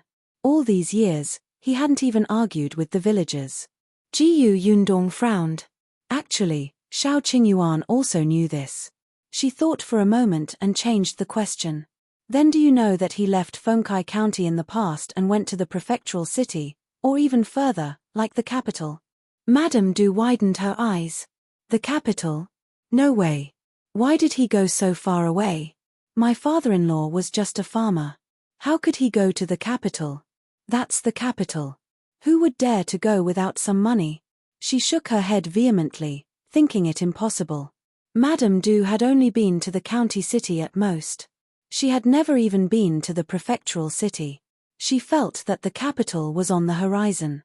It was too far away, so far that she could only hear this name in her life. On the other hand, Li Dunzi frowned slightly, as if he was in deep thought. His silence made Jiao Yundong and Shao Qingyuan look at him. Madame Du asked in surprise, "Honey, why did you think for so long? Could it be that father-in-law really went to the capital? Was he that powerful?" Li Dunzi shook his head. "I don't know. If you find any errors, ads pop up, ads redirect, broken links, non-standard content, etc., please let us know report so we can fix it as soon as possible." Chapter 1067. Very strange. Just as Jiao Yundong was about to be disappointed, she heard him say, "Although I don't know if my father went to the capital, he was indeed in the prefectural city." He scratched his head and tried his best to recall what had happened decades ago. "My mother told us that my father was a peddler before he got married. He went to the prefectural city for business. After he got married, he stopped being a peddler. However, he would go out to look for work when he had spare time, but he didn't look for work in the county city like the villagers. He almost always went to the prefectural city, so he wouldn't be at home for 2 to 3 months. As for whether he went to the capital, even my mother didn't know. He would not be home for 2 to 3 months. If he rode a horse faster, it was not impossible for him to make a trip to the capital and come back. Then, was he not at home before he carried brother Shao back?" Li Dunzi knew this. He nodded. He was indeed not around. He went to the prefectural city. At that time, we were all grown up and had children. Back then, the 3 of us even asked father to bring us to the prefectural city to make a fortune, but father didn't agree and left alone. In that case, Shao Qingyuan might really have been carried over from somewhere else. As for whether it was the capital or not, that was still to be verified. Old man Li did not seem to be close to his 3 sons. He had never brought any of his sons to the prefectural city. This person was really strange. Jiao Yundong and Shao Qingyuan walked out of second brother Li's house. The 2 of them did not speak along the way. There was a vast sea of people, and their only target seemed to be the capital. At the very least, they had to know what kind of people had this kind of fabric and whose surname was Shao. There were few pieces of such fabric, so there were always traces. Shao Qingyuan held her hand. "There's no hurry. Take your time. It had been 20 years. It definitely wouldn't be that easy." "Yes." Jiao Yundong exhaled. No matter what, it was good to have a direction. The 2 of them chatted as they walked.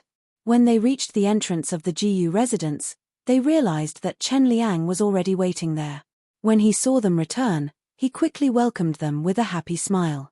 Jiao Yundong asked, "Uncle Chen, why are you here? Did everything go smoothly today? Did those people cause trouble for you?" As they spoke, they led Chen Liang through the door. Chen Liang immediately waved his hand. "No, no." When they heard that Qingyuan was not around, they left. "Don't worry, everything went smoothly today. I came over to tell you so that you wouldn't worry. However, I think they will come again tomorrow." "It's fine. Brother Shao and I will go into the mountains to pick herbs tomorrow morning." Chen Liang nodded. "That's good. He also talked about the vaccination today. Some people in the village had already been vaccinated. There were 5 or 6 people in the Jiao family's workshop who had already been vaccinated. The production in the workshop could not stop, so it was impossible to vaccinate everyone at once. They could only do it in batches. 5 or 6 people per batch. Anyway, the workers in the Jiao family workshop were not worried. Shao Qingyuan would not treat Jiao Yundong's people badly, right? Therefore, compared to the anxious villagers in the village, they were much calmer. They continued to stick to their posts conscientiously until it was their turn. It was all thanks to Tong An's leadership that they trusted the Jiao family so much. Jiao Yundong trusted Tong and more. Chen Liang did not leave after explaining the situation in the village. He looked at Jiao Yundong hesitantly. Yundong, there's another private matter that I need your help with. If you find any errors, ads pop up, ads redirect, broken links, non-standard content, etc., please let us know report so we can fix it as soon as possible. Chapter 1068, Nyodan's brother, Lu Danjiu Yundong smiled. Uncle Chen, you don't have to be so polite. If there's anything you need, just say it. It'll definitely help if I can. It's like this. Chen Liang was still a little embarrassed. You also know that Nyodan's brother, Lu Dan, used to study in town. The corners of Jiao Yundong's mouth twitched. She really did not know that Nyodan's brother was called Lu Dan. Didn't they say that he went to school early and was called by his full name? Only Chen Liang, as a grandfather, insisted on a lowly name so that it would be easy to raise him up. Lu Dan was Chen Jingke's son. Lu Dan has also gone to Dongyi Academy in the county city to study, Chen Liang said. Jiao Yundong said, that's a good thing. Lu Dan used to study in town. When Chen Jinsai was a junior manager, the family of 3 rented a house in town. Later on, Chen Jinsai lost his job, so he naturally stopped renting the house. Fortunately, his mother's maiden family was from town, so Lu Dan stayed at his grandfather's house most of the time, making it convenient for him to go to and from school. However, the Wei family's uncles and aunts were rather dissatisfied. After all, Chen Jinsai had already returned home to farm. Even if he would give food as a living expense every month, how was that enough? They were dissatisfied. The family had a few quarrels because of this, and Lu Dan's studies were also affected. It was only when Chen Jinsai became a county worker that the Wei family became enthusiastic about Lu Dan. However, Lu Dan was not a fool. How could he not see this perfunctory politeness? Therefore, when Chen Jinsai became the shopkeeper and his salary increased and stabilized in the county city, he began to send Lu Dan to the county city to study. It just so happened that Nyo Dan was in Dongyi Academy, so the 2 brothers could accompany each other. Therefore, not long ago, Lu Dan also entered Dongyi Academy. Chen Jinsai was reassured, but the problem also emerged. Nyo Dan had been riding the Jiao family's carriage to the county city previously. Now that there was an additional Lu Dan, Chen Liang was embarrassed to let his 2 grandsons freeload someone else's carriage. These days, it was Chen Liang who drove the ox cart to send his 2 grandsons to the county city. It was just that the county city was far away and the ox cart was slow. It would be fine if he sent them over once or twice, but if he had to do it every morning and night, it would take too much time. He would not have to do his family's work. Chen Liang had also thought of renting a house in the county city, but firstly, the rent in the county city was expensive, and secondly, his 2 grandsons were still young. He would not be at ease without someone to take care of them. Although Chen Jinsai could occasionally stay in the backyard of Gus' shop, he couldn't live there with the children. After thinking about it, Chen Liang still wanted to borrow the Jiao family's carriage to commute to the county. However, it had to carry an extra Lu Dan. Jiao Yundong immediately agreed. No problem. Chen Liang heaved a sigh of relief and took out the copper coins on him. Here's 100 copper coins. Take it as the fare for the 2 brothers' carriage. Jiao Yundong thought about it and did not refuse. She accepted it anyway. Chen Liang heaved a sigh of relief. Then I'll go back first. You guys rest early too. He waved his hand and left the Jiao residence briskly. When he returned to his courtyard, Madame Zhu, who had been waiting, hurriedly welcomed him. Did they accept the 100 copper coins? They did. Chen Liang looked relaxed as he went in to eat. Madame Zhu heaved a sigh of relief. Unexpectedly, Madame Wei was unhappy when she heard this. It's just one more person. They actually took money. The Jiao family doesn't lack those 100 copper coins. Why do they have to charge this? As soon as she finished speaking, Madame Zhu patted her back heavily. Shut up. I finally know why your husband didn't bring you to the county. If you find any errors, ads pop up, ads redirect, broken links, non-standard content, etc., please let us know report so we can fix it as soon as possible.